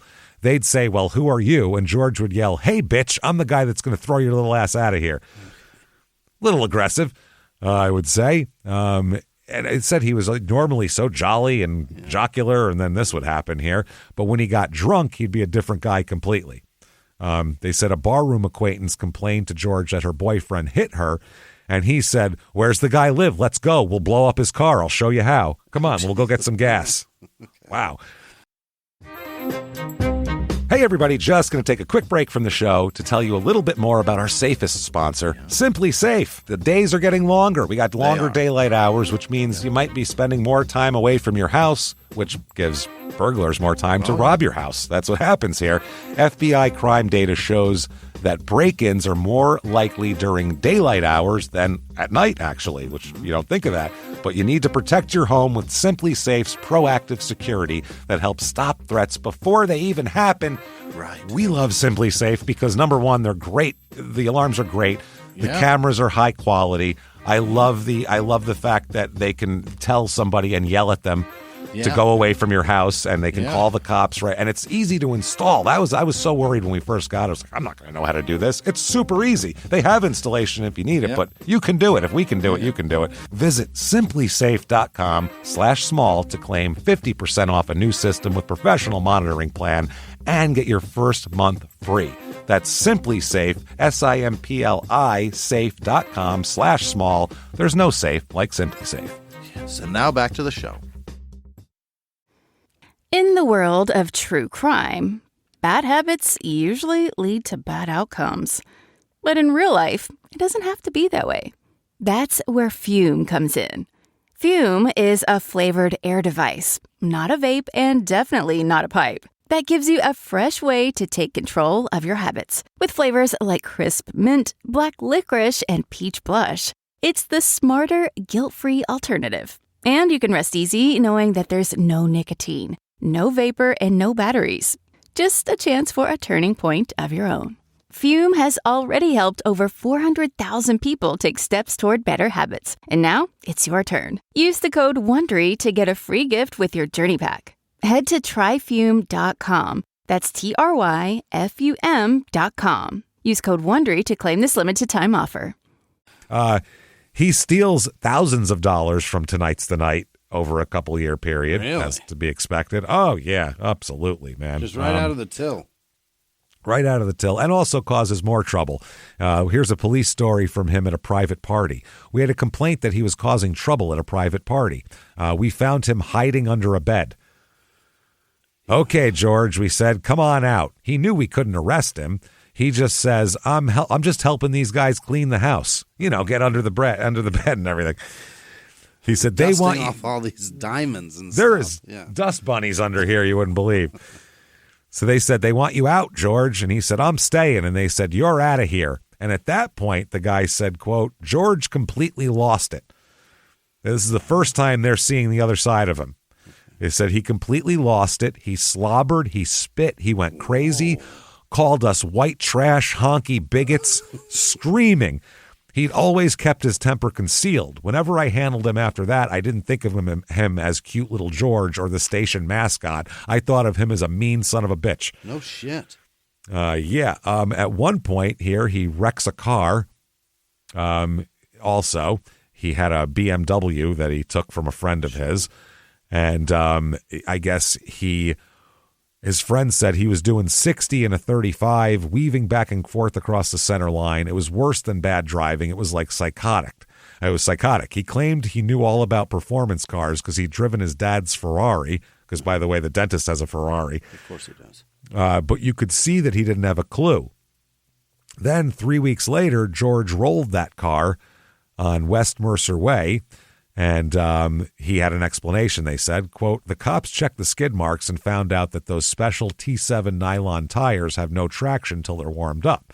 It was also the tires' fault when he totaled a friend's Datsun on a drive from California. At 5 a.m., he spun off Interstate 5 near Redding and broke through the median rail, fracturing his femur. He blamed the accident on a blowout, but police thought he fell asleep at the wheel. Then he lost control of his 1981 gold Honda Civic, wiped out a fence, and crashed into a tree. When police arrived, he was on his feet, babbling, and the report from the police said Russell denied driving the car, stating it had been stolen from him, even though he's there with it. I caught him. He stated he just happened to be driving by and found his car crashed there, so he got in and tried to drive it out. There's no other car there, though. Right. Where's your car you drove? Yeah. Russell stated to me when I arrested him, quote, you're lucky. If I had a gun, you'd be dead. He told the cop that. Oh. Goddamn. So he also sentenced to 1 day in jail for using plates from a stolen from a friend to put on a car. His stepmom went to court after one of the car accidents and blamed his bad behavior on his biological mom leaving. So he's had a hard time, so he deserves another chance. Yeah. Also tried to break into the Tonight's the Night club owner's car, was arrested, but escaped out of a holding room at the police station. I'll say that again. Yeah. They took him to the police station, and he escaped. They know who he is. He's this is ridiculous. They've taken your fingerprints. They've got you. They know your name. They know your face. They know you. They know you. He evaded 2 chases on foot. Mm-hmm. He evaded the helicopter and 3 canine units. Okay. He finally got caught and arrested and convicted finally of his first felony, which is escaping the police station. Not allowed to do that. He is sentenced to 10 months in county jail for that. Finally. Now, around this time, obviously, he had also, at the same time, been like giving the cops tips about drug dealers and shit, like just anonymously. Informing, yeah. Very weird. Very, very weird. Also, they said he had a unique way of using his police connections to gain women's trust. Ooh. That's why a lot of times these serial killers pose as cops. They pull women over, like Ted Bundy did that. Other people did it. It's terrifying. They said, and it worked a lot of the times, but if his advances fell flat, he'd take the rejection personally and get really angry and be like all heated for like 10 minutes before he'd calm down and then go to the next chick. He couldn't just be like, oh, well. So they said his temper was starting to worry his friends. Yeah. He couldn't hold a legitimate job. He carried all his possessions, including his collection of porn mags, in a duffel bag and in paper bags. Oh, yeah. And his daytime home was the apartment of whoever the fuck was his friend at the time, basically. And then he told everybody he worked as an undercover cop at night. Wow. So people liked him still because he showed that good side of him. It's great. But people said he showed no emotion, no guilt, growing hostility toward women. He was a growing obsession with sex. They said he'd hit on anybody. Didn't matter. Yeah. A bartender started calling him the schizo because his personality changed so profoundly after drinks. He's also one of these guys. You get booze in the system. Drunk? Different guy. Yeah. They said cool, lovable George annoyed women and barely avoided fights with their boyfriends. He seemed to revel in baiting females, then slipping away to stir up trouble somewhere else. A friend said George tried to surround himself with girls, but they never really liked him. You only had to watch him for 5 minutes to see it. Nobody knew why. Probably because he's like 5'1", I would assume. Booze probably has a crazy effect on that guy. Oh my God! Yeah, he comes up. He's like he's like a drunken dwarf. Nobody wants to who wants to bang that guy? You know what I mean? Vern Troyer was the only one that could pull that off. That wasn't even get laid. I don't know. That was scary. It's scary to see a little guy that hammered. It's weird. Yeah, it's fucking weird. I don't like it at all. It's strange. Yeah, I feel that's because as an adult, and this sounds so bad because we know these are adults and everything like that, but we look at little people as children for some reason, even though they're not. You know what I mean? Obviously, they're not. Yeah. And if we don't look at them as children, we look at them with our brains. Yeah, just with the care of a child. I don't mean intellectually think of them as children. I mean our brains react to, it's a little child, it's cute, or that's a cute little person. It's like, no, that's an adult person. But our brains intellectually we know that, and that's why we don't go up to them and offer them, candy and stuff. Yeah. So, but 82 to 85 here in this era. He is phoning tips into Crime Watch. He starts having sex with teenagers now. Has a relationship, if you could call it that. We'll say he molested a 14-year-old girl, let's just say. She said the sex was consensual, though, which you can't have consensual sex with an adult when you're 14. Just can't. That's impossible. Yeah. That word's definition doesn't work for that. Later, though, he forced her to perform oral sex on him. He admitted that he tried to leave his younger sister, who's like 3 years old at this point, not even his sister, his stepfather and stepmother's kid. His ex-stepdad's kid. at a gas station when she was younger. Mm-hmm. Just tried to leave her there. Yeah. He's arrested for stealing a TV, lottery tickets, selling beer to minors, sentenced to 30 days in jail, but he ends up serving 7 months because he's a dick in jail too. Yeah. Gets out, hangs around Mercer Island, and he's doing his same old shit. Now, a lot of his friends, they'll still let him crash at their house. He'll borrow their car. You know what I mean? Because they said he'd turn around and cook you a gourmet dinner. Yeah. Treat your friends to a round of drinks. Give you, earnest advice and be all of this and, be all cool and smile and huggy and all that kind of shit. And they were like, oh, wow. They just liked him. One of the police chief said Russell was regarded as more of a character than dangerous. He said he was more of a sneak thief or anything like that. Every time they picked him up, though, he's armed with a knife, anything from a kitchen knife to an old bayonet. Okay. So, yeah, he's always got some form of blade on him of some kind. Now, they never heard of him using the knife to hurt anybody, but they said they did have information that he had brandished the knife on a couple of occasions. The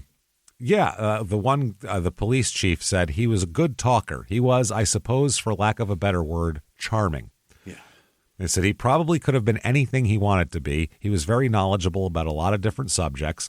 Often when police arrested him, he'd have a backpack with books on him. Oh. Now, they all had pictures of pussies in them, but still, they were books. They said the cops didn't fear him. They said there are people like that. They don't assault police officers. They make you chase them. He's a chaser. He's not he doesn't run at you. He runs away from you. He's that guy. He's also the only prisoner who ever broke out of the city's temporary holding cell facility as well. Right. Never happened before. He kicked a window out, crawled through, and escaped. And they said... That's not... Anybody could have done that. That's what I mean. They said, it wasn't like a diabolical. It wasn't Tango and Cash. You know what I'm saying? Where they had to slide down an electrical wire to get out the gates at the end. Didn't make a paper mache head like Alcatraz. He just fucking kicked a window and walked out. Come through the fucking ground like Raising Arizona with John Goodman popping his head out. That's more on you than it is him. Jesus, right? You gave him an opportunity to break a window. Fuck. They said he was a model prisoner who seemed to do very well in a controlled environment, except for that one escape. So he at some point wants to marry a 14-year-old.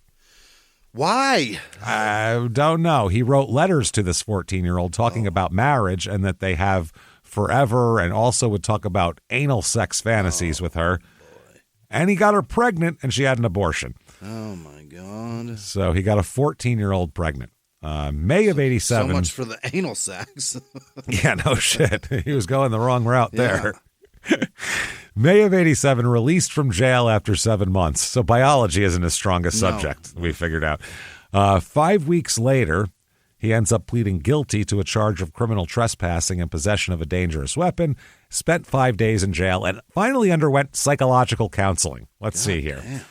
The results here, they found him to be, let's read this out, self-centered, limited in capacity to form deep interpersonal relationships, quite impulsive, demonstrates poor judgment, having little patience or frustration tolerance, a risk taker, often rebellious toward authority figures, and has trouble incorporating traditional standards and values of society. He is diagnosed with antisocial personality disorder, which is doesn't mean you don't like people. It means that you're he's dangerous. Actively, yes.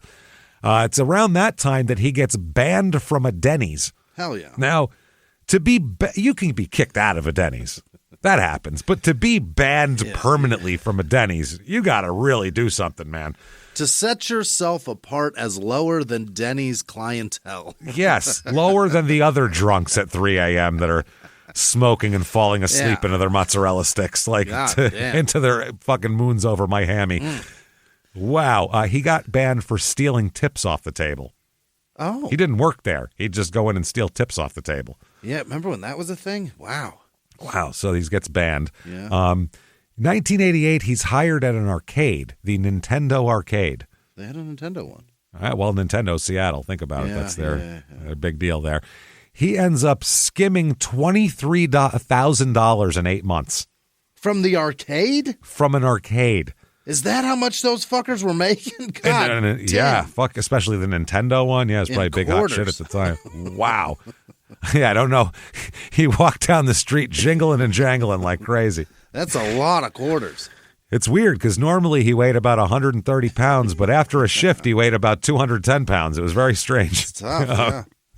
Then in 1989, after he's fired from that job for stealing, he tells everybody that will listen that he has turned over a new leaf and he is now a born-again Christian. So no need to fear anymore. He's all fine. All right. He even meets a nice lady. He moves in with an of-age woman named great. Mindy. She's a blue-eyed, beautiful girl named Mindy. He, of course, began physically abusing her and showing an us level of interest, which is an unhealthy level of interest in the Green River Killer murder case and the 49 victims, because that was when they were still looking for him. So, yeah, an unhealthy obsession with the Green River Killer. He went to jail for 5 days for drug charges, committed about 60 burglaries in Kirkland during this time. February 20th, 1990, he's arrested for domestic assault for beating up Mindy, I think. Right, yeah. 1990, right after that, he's banned from the Black Angus restaurant. This guy is really class. That's class right there. What did he do at Black Angus? So you're telling me I can't go to fucking Denny's and I can't get a shitty steak either? Jesus, come on. He's really running the gamut on bottom rung of whatever it is the restaurant offers. No shit. He was a regular customer at Black Angus, apparently, really? From 89 through March of 1990 when he's banned from the restaurant. And we'll find out why in a little later. But he was very angry about being banned from the Black Angus. Really? Wow, that was furious. Furious. Potatoes, man. What's next? Outback? Texas Roadhouse? I won't stand for it. June 22nd, 1990. Yeah. That is when Mary Ann Polreich, remember her from the beginning of the show? Yeah.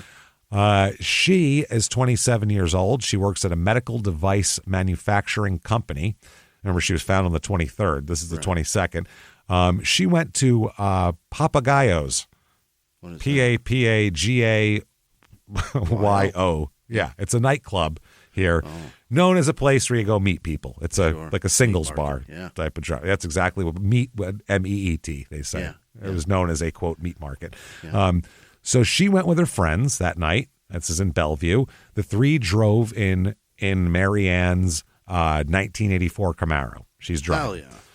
Her two friends left at about 9:30 p.m., but she stayed behind. She wanted to hang out and party. She's like, I didn't come here to fucking bitch out at 9:30. Right. You guys can go wherever you want.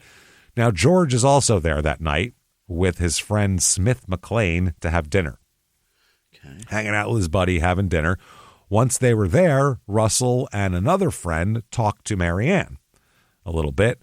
After they ate dinner, George borrows the keys to his friend's truck, Smith McLean, explaining that he had to change into a shirt with a collar because that's what the dance floor required at the bar. He had to have a collar on for some fucking reason.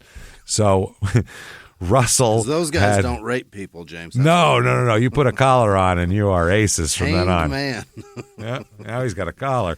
So he had a duffel bag in the truck and he was going to go change. So he goes outside with the keys and doesn't come back in. Oh? Never comes back. Smith McLean looks outside. His fucking truck is gone. Oh. So is his buddy. They're all gone. So this Smith McLean is pissed off, and he spent the rest of the evening waiting at the Overlake Denny's restaurant in Overlake, where that's where people from Papagayos would go after closing, to the Denny's. Yeah. That's how hard it is to get kicked out of Denny's. That's where all the drunks go. They're and taking he got kicked pent out. up guys not getting laid, all that. All of the that. Denny's. So he waits all night. He never shows up. Oh. At about 5:30 a.m., this guy finally finds a ride home because he doesn't have his truck. So that morning, the morning that Marianne's body's discovered, that same morning, George calls Smith McLean's house. And he said, "Oh, man, where you been?" This is George talking. He said, "Where you been? I was looking for you all night." All night? Well, I was at the bar till closing. You know, the place you said you were going to be back in 5 fucking minutes. That's where I was for most of it. And then I went to Denny's until the sun came up. What the fuck, man? Until the drunks fell asleep, and then I left. So at about 6 a.m., McLean's sister saw George return in the truck. So shows up to Smith McLean's house with the truck. George told her he borrowed the truck to drive a friend home, and then he couldn't find her brother. So that's what happened. During this conversation, the sister notices a reddish-orange stain on the passenger seat of the truck. Yeah. That wasn't there before. Russell said, "Oh, yeah, my friend that I picked up vomited clam chowder everywhere." Manhattan, apparently. Yeah, not New England, I guess here. So George declined the offer of a ride home from the sister and just walked away with his duffel bag. Yeah. Now, Smith McLean woke up well after George had left and went outside to inspect his truck. He smelled a strong, offensive odor that reminded him of vomit or the smell of a deer gutted after a hunting kill. Those are two. What? Those are very different things. Is that what they It's smell? either death or vomit. I can't tell. I'm getting notes of gutted venison. No, that's vomit. No. It's either the canal of an interior of an animal or the puke. Yeah. Is that rib cage of a deer? No, it's vomit. It's vomit. Yeah, Jesus Christ. So George called Smith McLean later that morning and told him that he had thrown up in the truck after drinking too much. Wasn't his friend. George also told Smith that he had driven a woman home in the truck because he didn't want to be seen in the woman's Porsche. Oh. Now, George Russell had spoken previously about a woman with a Porsche. That woman's name was Tamara Francis. Now, Francis knows him, but never left that bar with him at all. So now that same morning, that is when old Jimmy finds the body of Marianne outside the dumpster by the Black Angus. Now, a little bit more of this here. They say here that the post-mortem injuries obviously are spending all that time with the body like we talked about is not normal. They decide from a medical examination here that there's a number of significant injuries. The most likely cause of death was manual strangulation. Okay. Her skull is fractured and has numerous facial injuries that appear to be inflicted by a fist. Oh. So beaten till her skull fucking cracked. Her liver, they assume that someone was kicking her so hard that it split her liver in two pieces. Jesus. Broke her liver. She also had a distinct anal tear that the medical examiner opined was caused by a solid non-human object. Oh boy. Her blood alcohol level was 0.14 at the time of her death. So drunk, but not fallen over drunk. Right. And they said, the posing and all of that, very strange here. Now, back at the bar, her car is still there. Yeah. It's still at the bar, the 84 Camaro. Yeah. And inside the bar is her purse and sweater as well. Oh. What woman leaves anywhere without her purse if she's out with it? A purse and sweater. You got to have that. Yeah. You got to have that. The purse is imperative no matter where you go, especially if you're going out. You're not with somebody. You're by yourself. You got to be able to pay for drinks and shit. Absolutely. You got to have your license to drive, all that shit. So they said finding the car and her purse and sweater at the bar, the police detective said that tells us she wasn't intending on leaving that place. She'd left against her will. Mm-hmm. So they investigate. One of the bouncers is a Bellevue police officer that was working off duty. Yeah.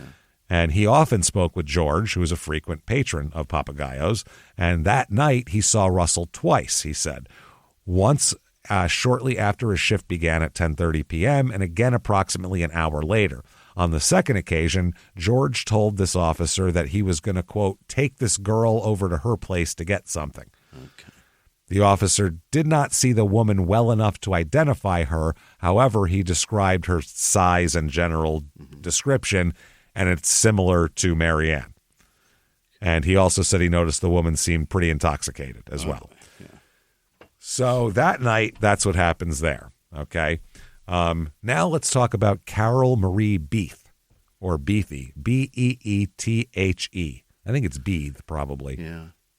She's 35 years old.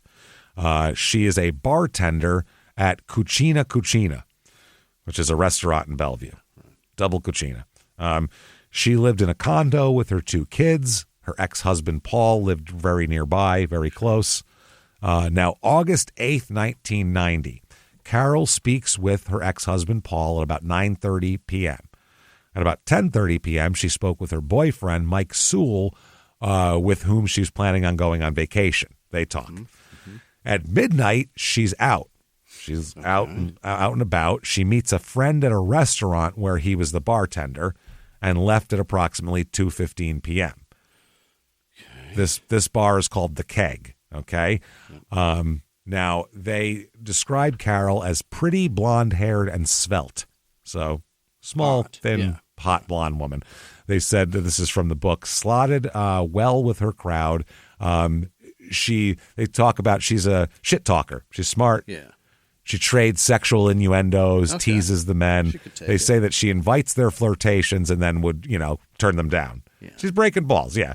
So, they said it was kind of her game and kind of what she did for her ego type of thing.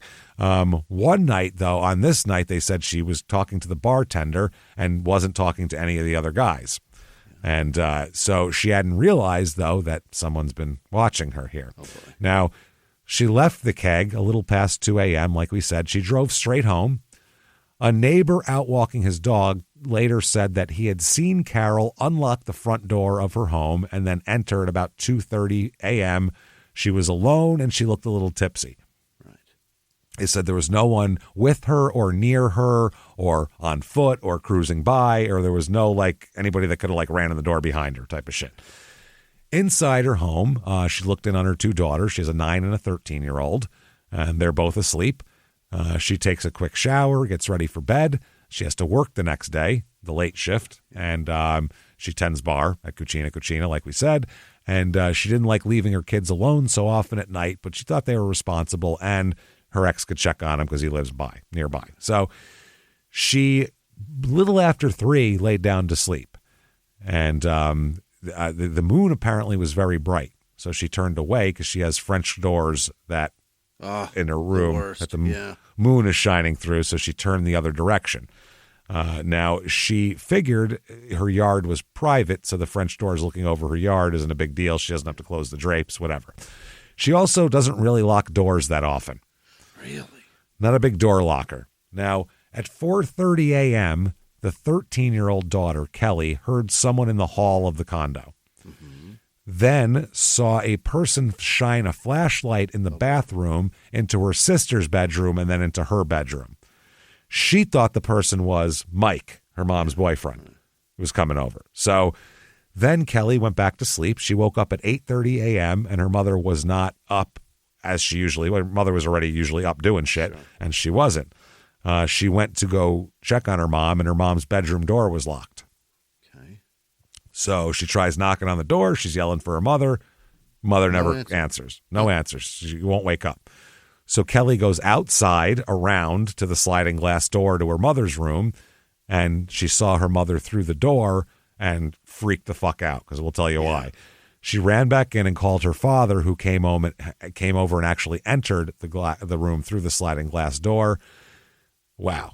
Carol was on her back on the bed.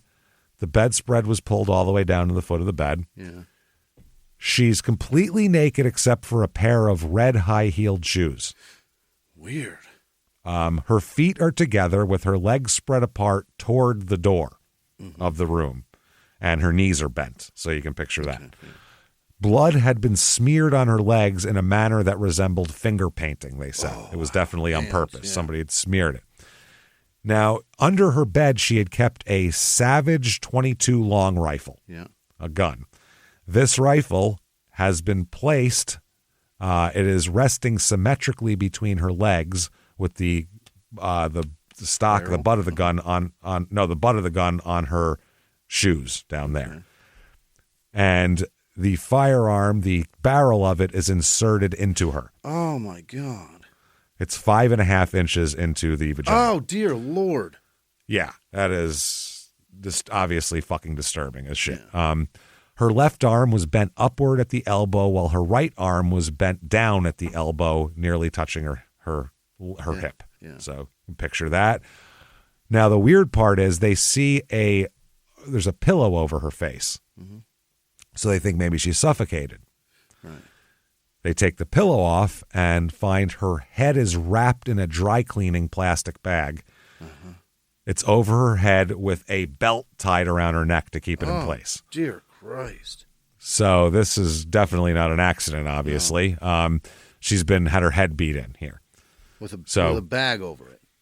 Bag over the head, and they're calling it blunt force trauma to the head, and really bad stuff. They said that she was killed by beating, and also there was bites on her arms at her postmortem. Okay.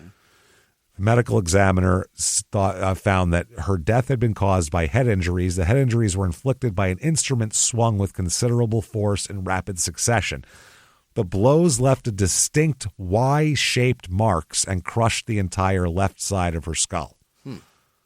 So that's fucking weird. Also, whatever this was had sliced her ear and left 13 distinctive Y shapes on her body. She had been bitten and kicked with such ferocity that 2 broken ribs penetrated the chest cavity. Good Christ. Anger, rage. Yep, she'd been struck many times with a knee or a fist in the torso, and her liver was also lacerated. And the kids heard none of this. Didn't hear a fucking thing about this. Now, she had rings on her right hand, but not on her left hand. Okay. At the time of her death, she owned 2 wedding ring sets, one from her mother and one from her previous marriage. The rings were kept in a jewelry box in her bedroom, but they were never found. They were gone. Now, during the investigation, the police will publish photographs of the ring in the newspaper and everything of these rings. Her family was also informed that she had a half-dozen small Crown Royal bags. Her family told the police she had a half-dozen small Crown Royal bags in the top drawer of her dresser containing silver dollars and other change from tips. Mm-hmm. When police allowed the ex-husband to re-enter his wife's house, he noticed all the bags were missing. That's where they found out that. Loose He's change. All the loose change is gone, but nothing else. And wedding rings. And possible wedding rings, yeah. So they investigate. They interviewed the neighbor who had seen her returning home, but he had no other details other than I saw her coming home. They spoke with some neighborhood children who'd been camping out next door, and they said that she seemed to be in a hurry, as if afraid of someone or something that was outside. Who knows? I mean, she also probably said it's 2:30 and I got to work tomorrow. Yeah. Who knows? So they questioned John Comfort. He's the bartender who she hung out with at the keg that night. And the police learned that Carol had helped him close up the bar, then went with him to the car where they made love. Oh, really? Yes. She's supposed to leave for a trip with her boyfriend the next day here. He said he saw no signs of life in the parking lot, nor any suspicious characters hanging around the restaurant at closing time. He said there'd been a few last-minute stragglers, but they were all gone by the time they locked up. So they obviously detain him for a minute. Yeah. So you're saying you had sex with her, and then we found her dead 5 hours later. Well, then, let's have a chat, sir. And the boyfriend will both talk to... oh, yeah. A lot. And the ex-husband, for that matter. Yeah. Everybody. All of them. So he was detained, but then they let him go and placed him under surveillance. Okay. So let's see what he does. So they refused to believe at this point that this was some kind of serial killer. They said, no, the MO between Marianne and Carol's crimes were different. One was outside. One, they thought that Marianne had been the victim of a spontaneous date rape gone awry, and Carol had died at the hands of a housebreaker who may have actually been mad at her personally. Right. They said that both crimes, but they didn't recognize this, though, that both crimes bore signs of graphic sexual deviancy. Both women's bodies had been treated with sheer contempt by the killer. Both corpses were posed to laugh at and malign the law. And even though the MO had altered, the signature had not fucking altered. Okay. That's the thing. That just means you're more ballsy. Right. They will develop different things. Ted Bundy wasn't going into people's houses and doing that shit till later. You know what I mean? Like they grow. Mm-hmm. You know, I mean, an artist grows, a comic grows, a serial killer grows. You grow. Evolve, yeah. You evolve. So they also find out that George Russell and Carol were acquaintances. And one person said that both of them frequented the Overlake Denny's. Also, a waitress at the Black Angus restaurant. By the way, the Black Angus that is next to the McDonald's is the one he got banned from, that they found Marianne outside. Okay. Now, a waitress at the Black Angus testified later that on 2 separate occasions she was talking to Carol about a, quote, situation between George and her, and saw George glaring at them. They're just hanging out at the Black Angus. Who just doesn't go there, eat dinner, and go home? What are you doing? You glaring at folks? They said this occurred before he was banned from the Black Angus. Mm-hmm. And after these 2 murders, George told his friends that he knew the victim of the second murder and that she was a bartender at the Cucina restaurant. And then also they find somebody that says that George tried to sell him rings that resembled the missing set as well. Uh-oh. Now, they try to work up a profile here. Mm-hmm. So they call in an expert on sexualized crime who said the murders are the work of one man, because you're looking for one guy. Yeah. The expert said the serial killer would be a young white male. But police zero in on Russell, who they said grew up in a white upper-class, middle-class neighborhood, so much to the fact that all the prisoners said he acted white. So they're like, that's kind of his personality. Yeah. So they do that. Now, George reads the paper, clearly, because friends say that he cut pictures of the first 2 victims out of the newspaper and called them skanky sluts. Oh. Then taped them up to the wall, on the wall. In the cell? In the jail? No, at his house. Oh, at his home. He's not arrested. Yeah, he's out. He's just got, okay. Yeah, he reads the newspapers, tells his friends, you see the skanky sluts that got killed? And he's putting those clippings on the wall. And then said, they're never going to find who killed her.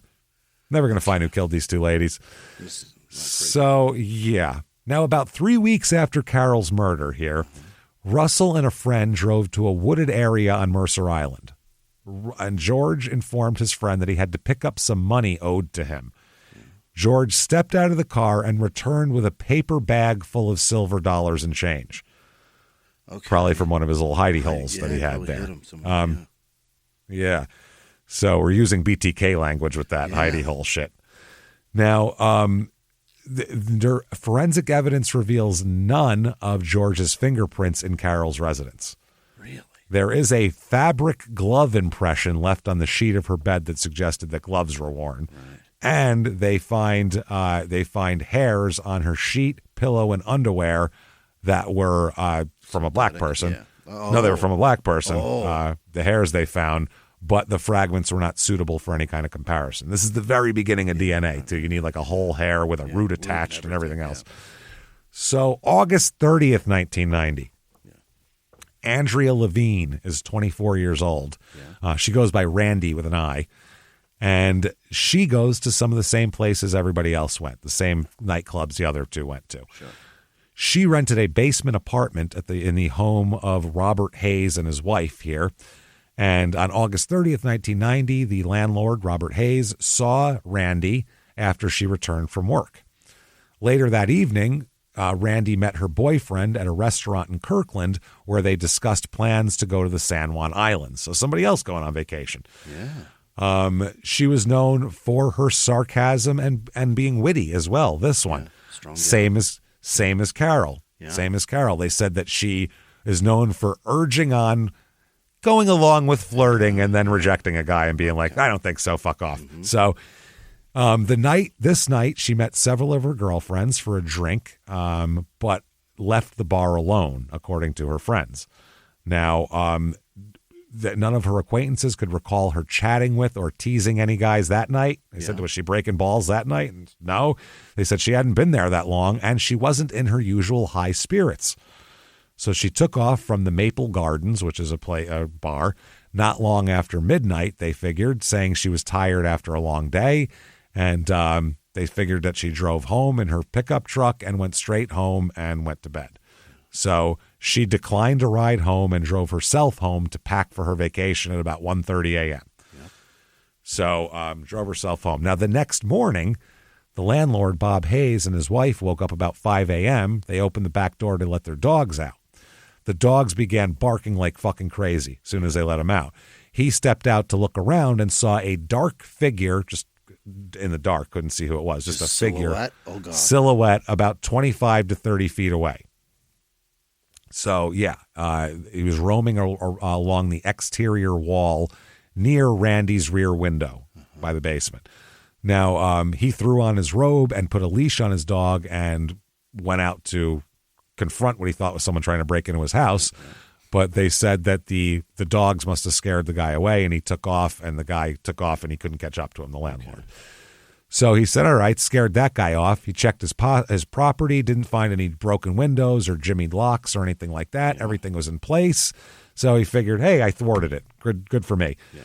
So he checked the window closest to where he spotted him and inadvertently realized that it was Randy's bedroom window. And he said he could see her asleep in bed. And he felt like, oh, God, I intruded. I'm looking in the window at this girl sleeping. Holy shit. So he said he said he stepped back, went into his own house, gave the dogs some treats. That was it. Felt like a pervert and a piece of shit.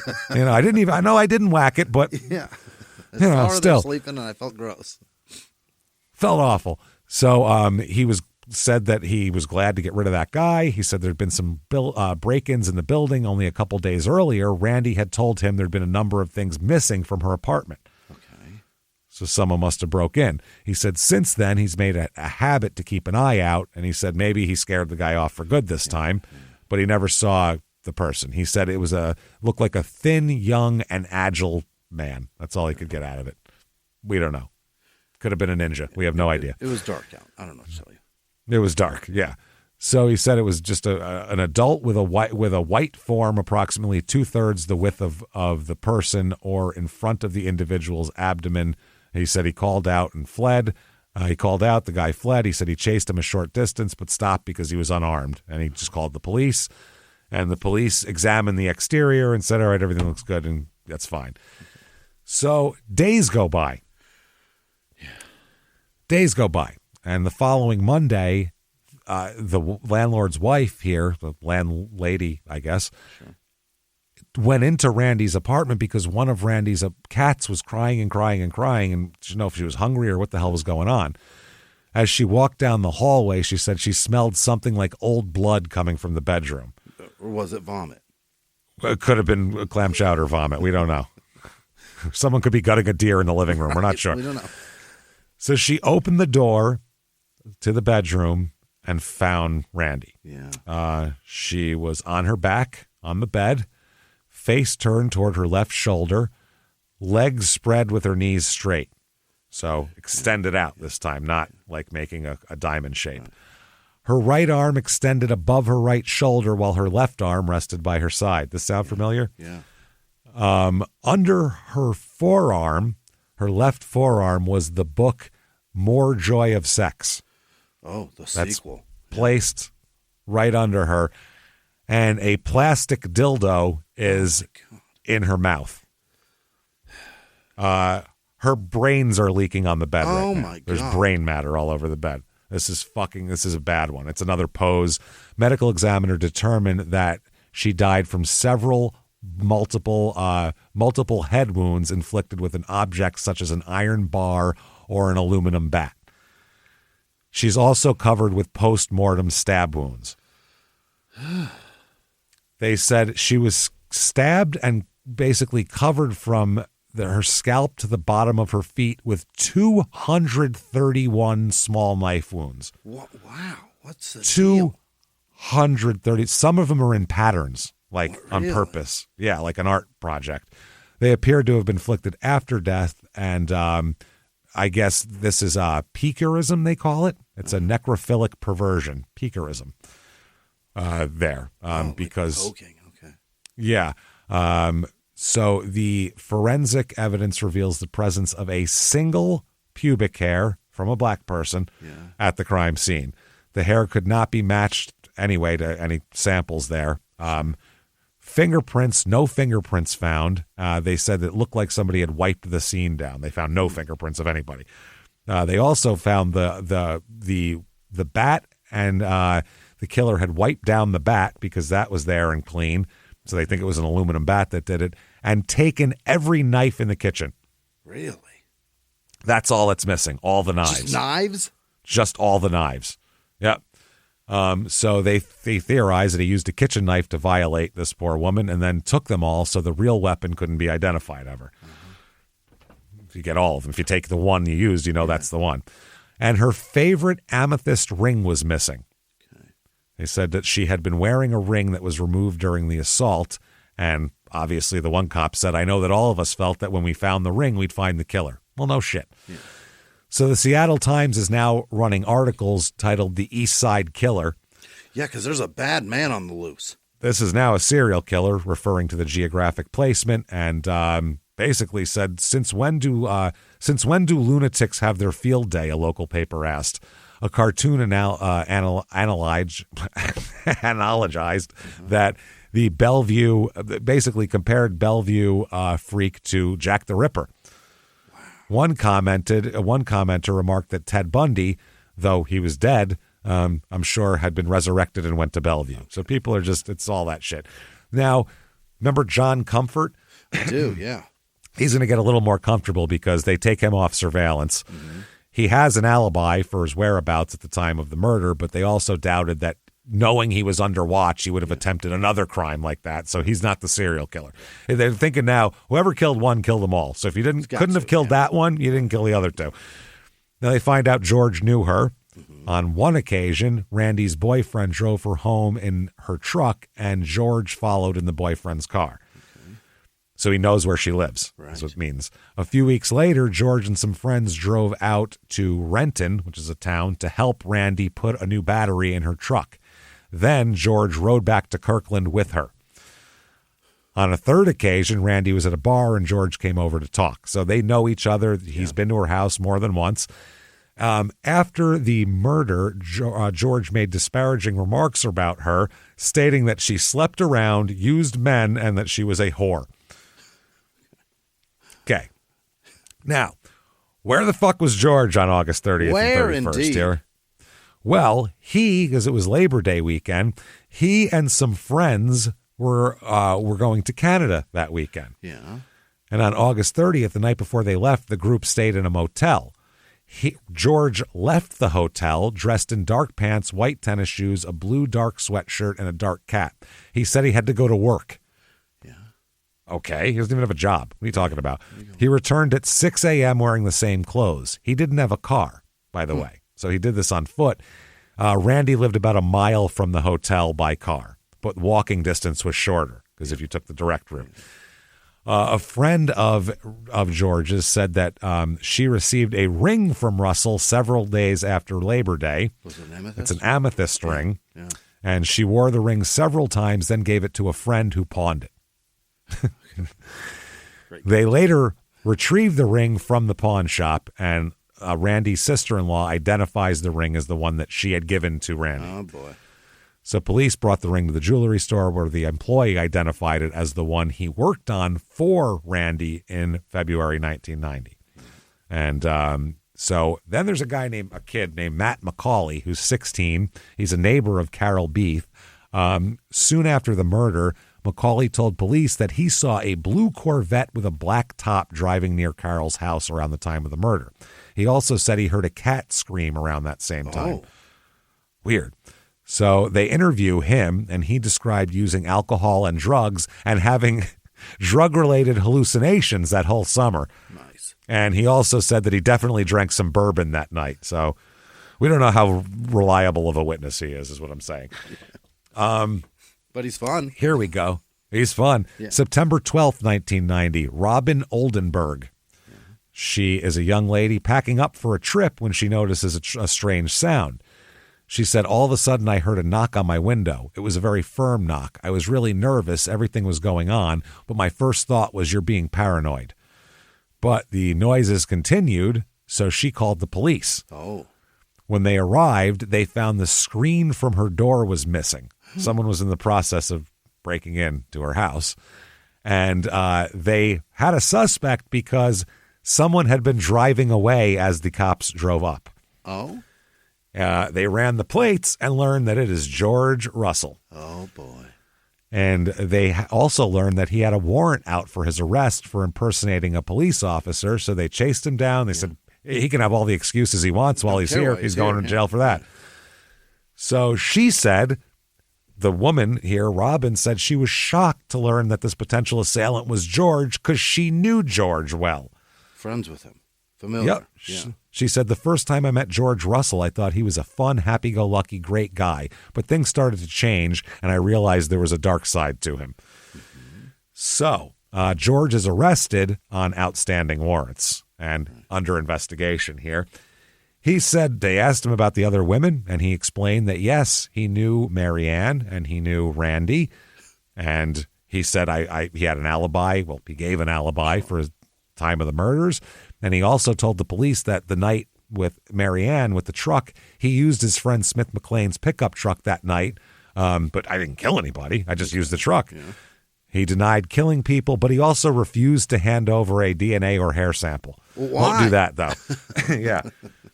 So they had to continue the investigation because they don't have any physical evidence at this point. After he was questioned by the police, he telephoned one of his roommates and asked her to give the police his copy of Crime Scene Search and Physical Evidence Handbook that he has. The handbook outlines police procedures in gathering evidence from the scene of a crime and contains chapters on fingerprints and body fluids, but does not contain a chapter on DNA testing. So I don't know if he's fucking with them, like tell them so you know how to investigate a crime scene. He also admitted having basically every book that was ever written about Ted Bundy. Really? But denied that he was a fan of his or thought he was cool or anything. He just said it was just very interesting. Now Smith McLean is tracked down and he says, George Russell asked to use my truck that night to take a girl home. And the next morning when he returned, he claimed that he had to get it clean because a girl he knew threw up clam chowder in it.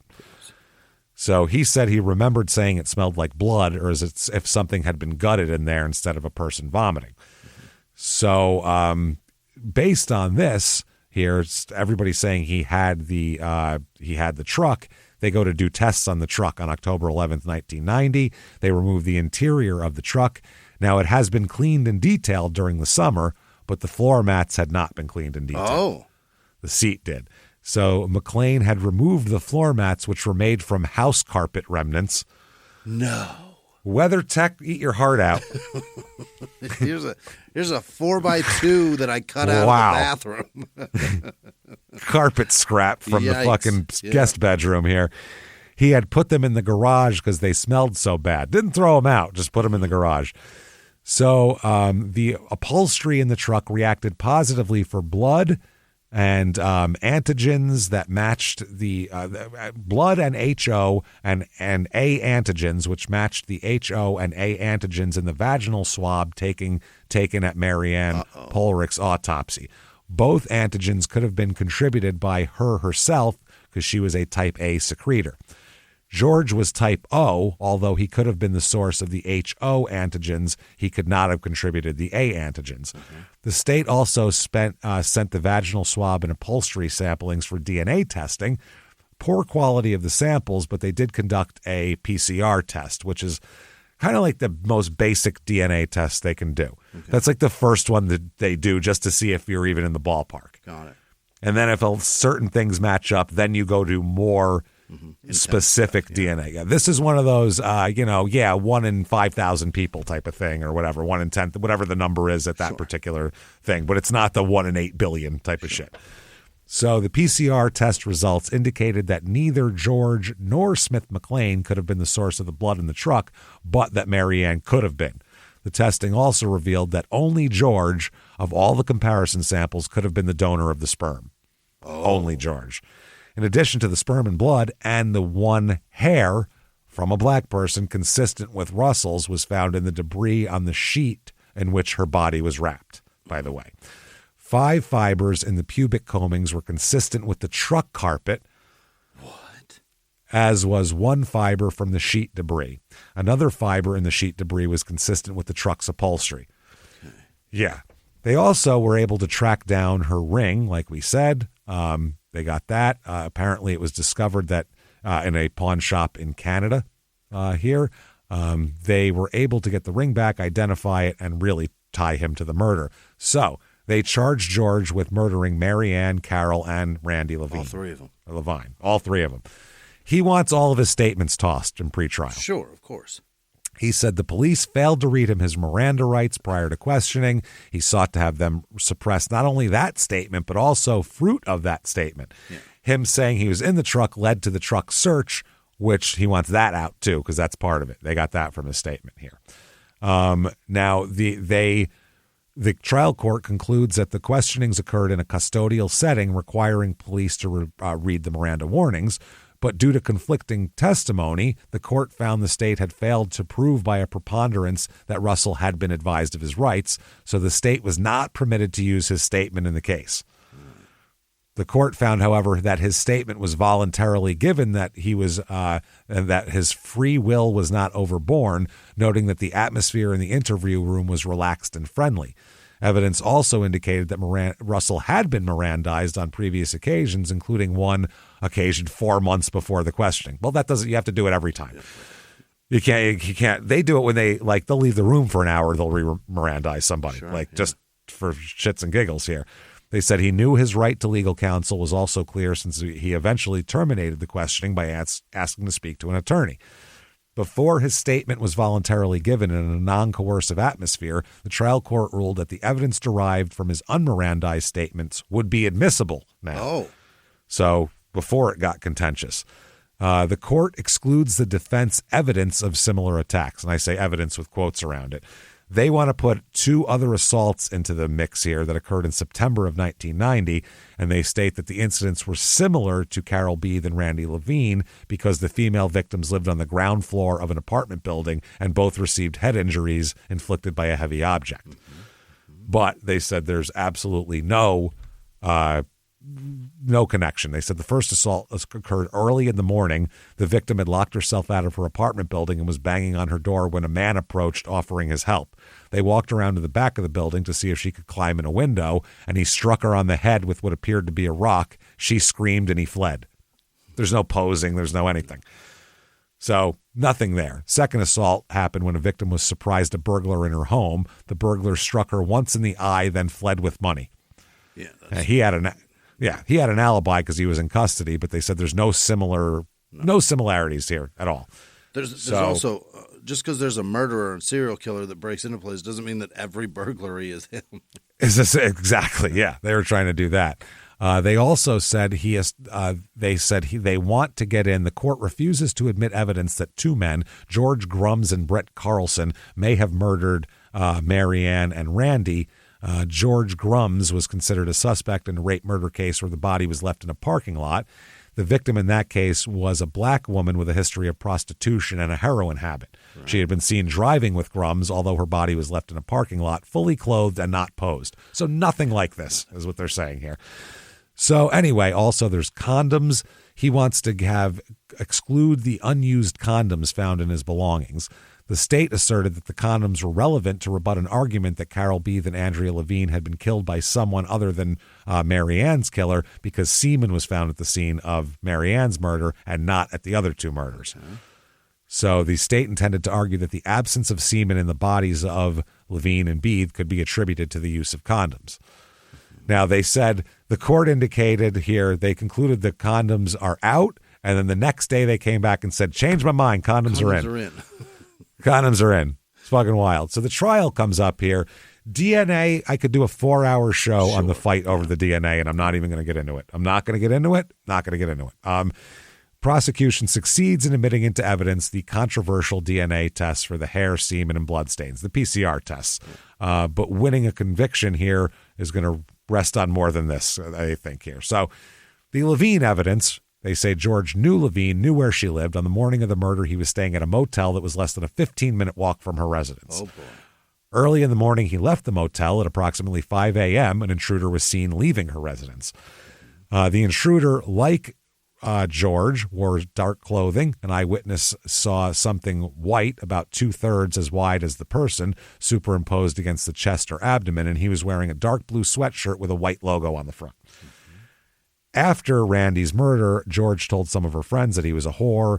She was a whore who'd been sleeping with a friend of his and had used men. Hair found on her body was similar to his. And finally, it was discovered that a distinctive ring obviously was given away. So there's that. That's a lot right there. Also, the crime scene book. They argue that the handbook was relevant because it showed knowledge of techniques that were apparently used by these killers. The trial court initially ruled it inadmissible and then changed its mind again. This judge is real flighty with shit. They get Matt McCauley, the 16-year-old there, to try to support the theory that Carol was killed by a boyfriend, Mike Sewell. He identified a photograph of Mike Sewell's white-topped Corvette as possibly being the car he saw. On cross-examination, he denied drinking any bourbon that night, and then the state reminded him of his statements in which he admitted consuming a shitload of bourbon that night. He then admitted that drinking some bourbon that night, but denied it was enough to affect his system. What? And he also said he's been having hallucinations all summer.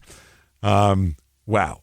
So the state repeatedly questioned him on discrepancies in earlier statements because they said it was a different color top. Now he's saying it's a white-topped Corvette. Yeah, it was black. Before he said it was blue. It was black. Yeah. The mine hunters are here. All right. John Douglas and Robert Keppel both testify at this trial. Really? Yeah, this is big shit. They absolutely do. They have all of this. They talk about the posing. They talk about the HITS and the VICAP computer programs that they've built all these profiles and shit of.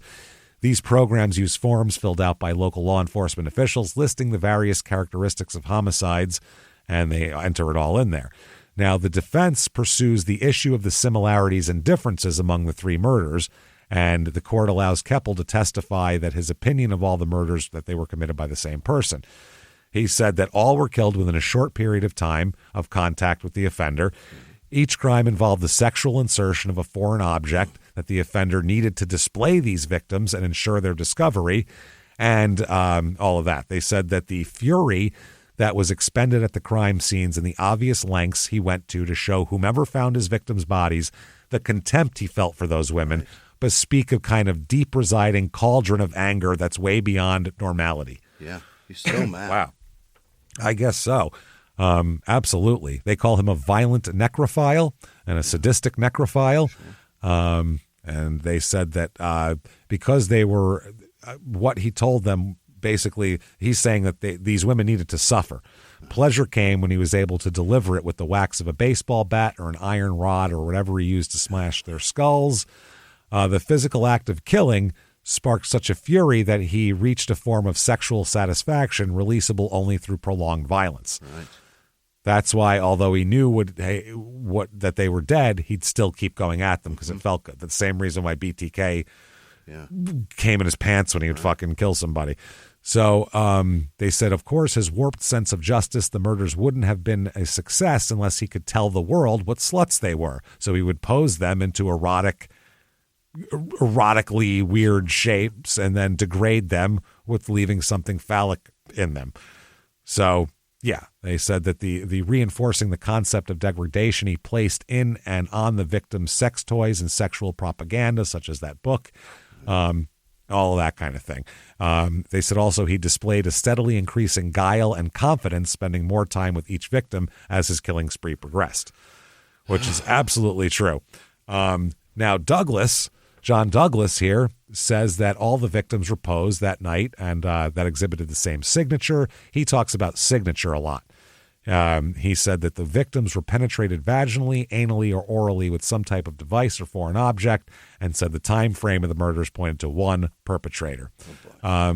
Douglas agreed there were differences among the crimes, but explained on redirect the differences were insignificant compared to the similarities. The significant part is the posing of the victims, the posing in this degrading type of position. That's critical. In addition to them, they bring in another bunch of detectives that testify that the bodies seemed posed, and only one said he'd ever seen another murder scene involving posing. Oh. So they're trying to show how rare it is for posing. Yeah, that this isn't going to be some other guy doing this. Manipulating the body after post-mortem is so rare. It doesn't happen that much. Most people really kill them doesn't. and run the fuck away. They get the fuck out of there. They don't. You got to have some serious guile to stick around and do this type of shit, and it's got to be a thing you need. The defense brings in their own posing expert, who's a retired 20-year FBI veteran, who says there's too many differences in the way they were killed, degraded, and posed to have been the work of one person. Their bodies are in almost the exact same positions. What the fuck are you talking about? On cross-examination, they elicited his current opinion that all the murders were done by the same person, though. But he said at first he didn't think they were. Okay. Now, the defense in closing, the public defender team of Miriam Schwartz and Brad Hampton, these poor bastards, they got to talk about a fucking mountain to climb here. That's no fun. They tried to poke holes in the... No. They tried to poke holes in the case. They told the jury that if... George, a high school dropout, were indeed a serial killer, there would have been more victims sooner. He just started now.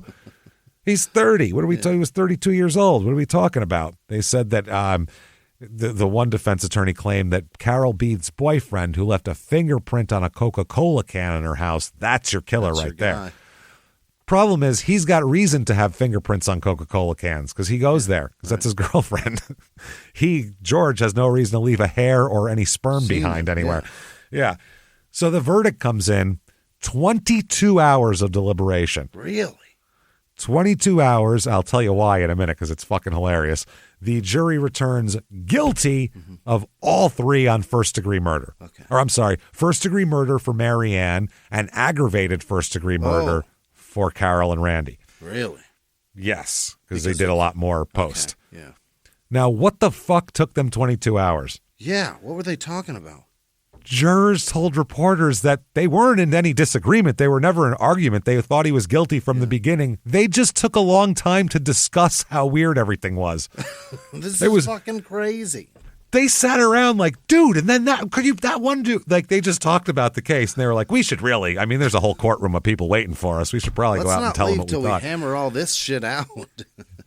Dude, they couldn't vote and then be like, let's get together at fucking Denny's later. Isn't some Black Angus? Fuck it, yeah. So the sentencing comes around, and obviously you can imagine what what they were saying about him. He's a monster, menace to society, our greatest nightmare, obviously. He is sentenced to, you, sir, may fuck off 2 life sentences with no parole, and then another 29 years in prison on top of that. For the other one, consecutive. Yeah. So, bye-bye, George. It's never happening again. Very quickly, his appeal says he wasn't Mirandized, so there's that. He wanted the cases severed. Oh. He wanted to sever count 1 from counts 2 and 3, and they wouldn't let him sever it. He said John Douglas's testimony was ridiculous and that the court it's inflammatory. That both they say that they shouldn't have been able to testify about the posing. The court ruled that. That's what I mean. They say, you get the fuck out of here, George. You're gone. No, so that's denied. Now, here's an article I found from 2025 with an interview with George Russell. What? Jr. Yeah, I'm a fucking idiot, though, because I went right to the middle of it to see what the meat of it was. And there's some, like, talk of the South and stuff, so I thought it was him. And then I went to the beginning, and it says, I'm here for the Conservation History Association of Texas. We're in Huntsville, Texas, and we've got the good fortune to be visiting with George Russell, who's a forest activist and conservationalist in East Texas. And I'm like, Poor bastard. Shit, wrong guy. Okay. Mistaken identities are a motherfucker, man. Now, his story here was detailed in the book that I quoted a lot in this, Jack Olson's 1995 book, Charmer, A Ladies' Man and His Victims. Also it was examined in Serial Violence, Analysis of Modus Operandi, and Signature Characteristics of Killers by Robert Kepler. This book is $93 on Amazon. God damn. The Kindle version is $92. What? So there's not even a fucking scan. What are you talking about? It's crazy. The case was dramatized in several investigation discovery shows, including Dead of the Night, Secrets of the Morgue, City Confidential, and Murder by Numbers. Yeah. And also, George was analyzed in Most Evil, that show, where he was ranked at 17 out of the 22 level scale. Very fucking bad. Evil. Yeah. Very evil. Also examined by the New Detectives and Mark of a Killer on the Oxygen Network. And there you go, everybody. That is Kirkland, Washington, and a fucked up ass serial killer. I mean, a Ted Bundy in the making. Yeah. He would have been Ted Bundy. So many bad guys in that area of the country. Why? It's so strange. It's I mean, it's so fucking weird. And right after that too, because you had the Green River Killer, you had Bundy, you have him. It's all happening. So anyway, if you like that show, tell the world about it. Please get on whatever app you're listening on and give us 5 stars because it helps the show so much. It takes 30 seconds to do. Yeah. So please, it takes way longer to put this show together. So thank you so much for doing that. Head over to shutupandgivememurder.com. Tickets for live shows. We are in Chicago in May. We're also in St. Louis, but it's already sold out. So that isn't going to do you any good. But at the Riviera in Chicago, get your tickets for that. Also, get your tickets for the 420 virtual live show. Hell yeah. Oh, baby. It takes place on April the 19th. It's a Saturday night, and it's available for 2 weeks after that. You can watch it 100 times. You can buy it a week later. Do whatever you want with it for those 2 weeks, just like a regular live show. But you're in your living room, and we are performing for you. Got everything just like we do on a stage, except we're going to have costumes, and I'm going to force Jimmy to smoke out of increasingly crazy apparatus. So there's that. Definitely do that. Get your tickets now. Shutupandgivememurder.com. Also get all your merch there and everything. Patreon. You want Patreon. Yeah, you do. Patreon, patreon.com/smalltown. No, damn it. patreon.com/crime-in-sports is what it is, just like the name of our other show that you should be listening to. And anybody $5 a month or above, you're going to get a giant back catalog of stuff you've never heard before immediately upon subscription. New ones every other week.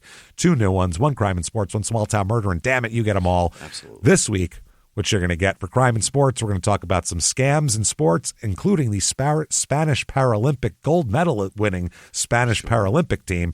Congratulations to them. Only problem is none of them are disabled. That's the issue. Bastards. And then Small Town Murder, the bonus, the absolute craziest story I've ever heard. The documentary on Netflix is called American Nightmare. Yeah. Never been on the edge of my seat more. It's like a Papini situation. You think it's a kidnapping, but is it fake? Are they faking it? Maybe they are. Maybe they. It's fucking crazy. And there's a resolution too. So thank God. We won't leave you hanging. Yeah, thank God. That would have been too much. So that is patreon.com/crime-in-sports. And you get a shout out at the end of the show, which is right fucking now. Jimmy, hit me with the names of the people who would never, ever, ever pose us in crazy sexual positions after we've been murdered. Hit me with them right now. This week's executive producers are Gary Howard, Seta and Bug, Amanda Brennan, Cam and Wendy Kushwara. Happy birthday. Happy birthday. Jordan Bennett and Simon. They made it back to England. Happy travels, man. Well, good for you guys. They go tomorrow. They go tomorrow. They'll make it. You guys got this. Yeah, they'll hear it. And Jared McMillan, thank you guys for everything you do. You're fucking amazing. Other producers this week are Happy Hour in Hobbs, New Mexico. Janice Hill, Peyton Meadows, Adam with no last name, Leslie with no last name, Bad A Davis. I think that means I think the A stands for ass, James. I really do. Ooh. I really believe that. Nice. We got a rebel. Saquon Person, Rose with no last name, Lacey Renee, Heather Kirkwood, Riley Rumpus, Leah Basket, Basket, Brooke Dolan, Stephanie DeShazo, Brian Watkins, Courtney Rathbun, AJ Baldonza, Justin Boone, Karen Frenning, S. Valerie, not Ween, I don't know what you're trying to get me to say. Yeah, maybe it's not Weenie. I don't know, James. Not Weenie, thank you. Notorious G-Man, I got that one. Chris with no last name. Jimmy P. Angie with no last name. Cody Pinkstock, Lori Davis, Burgundy Escobar, Valerie Ayala, Noah H., Colleen Sams, Terry with no last name. Lindsay Benedict, Caroline Moore, Hajni with no last name. Hunter with no last name. Megan Grice, maybe Grease, who knows? Maybe it's Greasy. Grease. Courtney Douglas, Elevate. Lavate, Bree with no last name, Dave Kearney, John with no last name, Christopher, all of them, Oglesby, Christopher, that's you, Liza Rodriguez, Grover Sharp, Katie Bowers, Therabdi, oh, what is that? That's no last name, just Thero T Hero BD. I don't know what that is. Whoa. Don't look at me. Confused as shit. Delaney Ellenberger, Shelby Roberts, Stacy Neri, Jen Murphy, Sarah with no last name, Linda Madison, Melinda Chapman, Zach Goodwin, Odie bitch. What is that? I think Odie I don't know what was you're a trying boy. to get me to say. I did my best. Wasn't Brett Odie a B. boy? Maybe Boy dog? Odie bitch.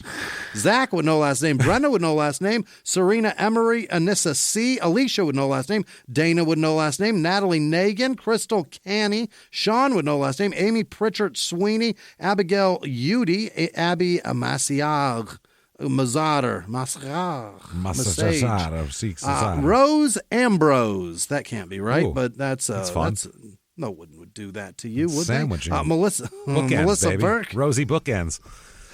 Susan Davis, Krista Yanko, Maribeth Gandy, Natalie with no last name, Robin Bucci Kruska, Matthew Larson, Leaves with no last name, Hannah with no last name, Tammy H., Stephen Persons, Sandra Ertman, Dustin Snyder, Squid with no last name. Squid, what'd you have for dinner, Squid? Have you seen that chick that screams at her friend and calls her Squid? And she just wants Wingstop. It's the greatest. Yes, I can't get enough of it. Yeah. Would you eat Squid? Thomas Dilg, Connor N., Big Miss Steak.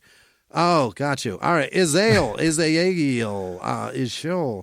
And that's no last name. Trish Mystic, Andrea Stack, Bella Turnip, Turciano, Kathleen Bowley, Nicole Schoenfeld, Maisie Leach, Leanna Ledbetter, fucking shit, Griff with no last name, Nick Sanderson, Gina Bean, 5713, April Deese, Kale Raymond, Ruby Soho, Shannon Lamoth, Jamie Carman, Nick Carleton, Christian Perez, your kind Canadian kin, Dylan with no last name, Sam Richardson, Kevin with no last name, Courtney Enrich, Lori Taylor, Melissa with no last name, Edward Chandler, Nicolette Primley, Jim Bradford, Katie Kavanaugh, Kaylin Sandvig or Caitlin? Is that a T? I don't know.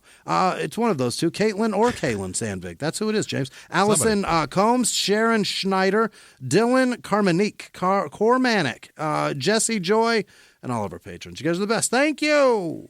Thank you so much, everybody. We cannot tell you what you mean to us. And the people Every that do time. that, you are the core of the fucking show. You're everything to us. We don't, it's a one thing. We got ads and all that kind of shit. Patreon is it, man. We give a fuck about that. So thank you for being part of our little crew and our demented little circus that we put on here every week multiple times. So thank you for everything you do. If you want to follow us on social media, shutupandgivememurder.com. Drop down menus take you everywhere you want to go.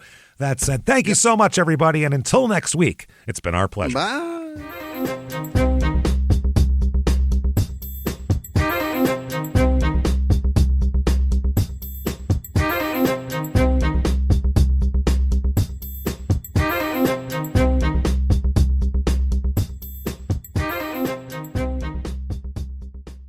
If you like Small Town Murder, you can listen early and ad-free now by joining Wondery Plus in the Wondery app or on Apple Podcasts. Prime members can listen early and ad-free on Amazon Music. Before you go, tell us about yourself by filling out a short survey at Wondery.com/survey. In the early hours of December 4th, 2024, CEO Brian Thompson stepped out onto the streets of Midtown Manhattan. This assailant pulls out a weapon and starts firing at him. We're talking about the CEO of the biggest private health insurance corporation in the world.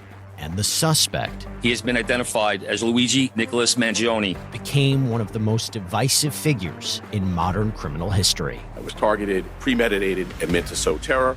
I'm Jesse Weber, host of Luigi, produced by Law and Crime and Twist. This is more than a true crime investigation. We explore a uniquely American moment that could change the country forever. He's awoken the people to a true issue. Finally, maybe this would lead rich and powerful people to acknowledge the barbaric nature of our healthcare system. Listen to Law and Crime's Luigi exclusively on Wondery Plus. You can join Wondery Plus in the Wondery app, Spotify, or Apple Podcasts.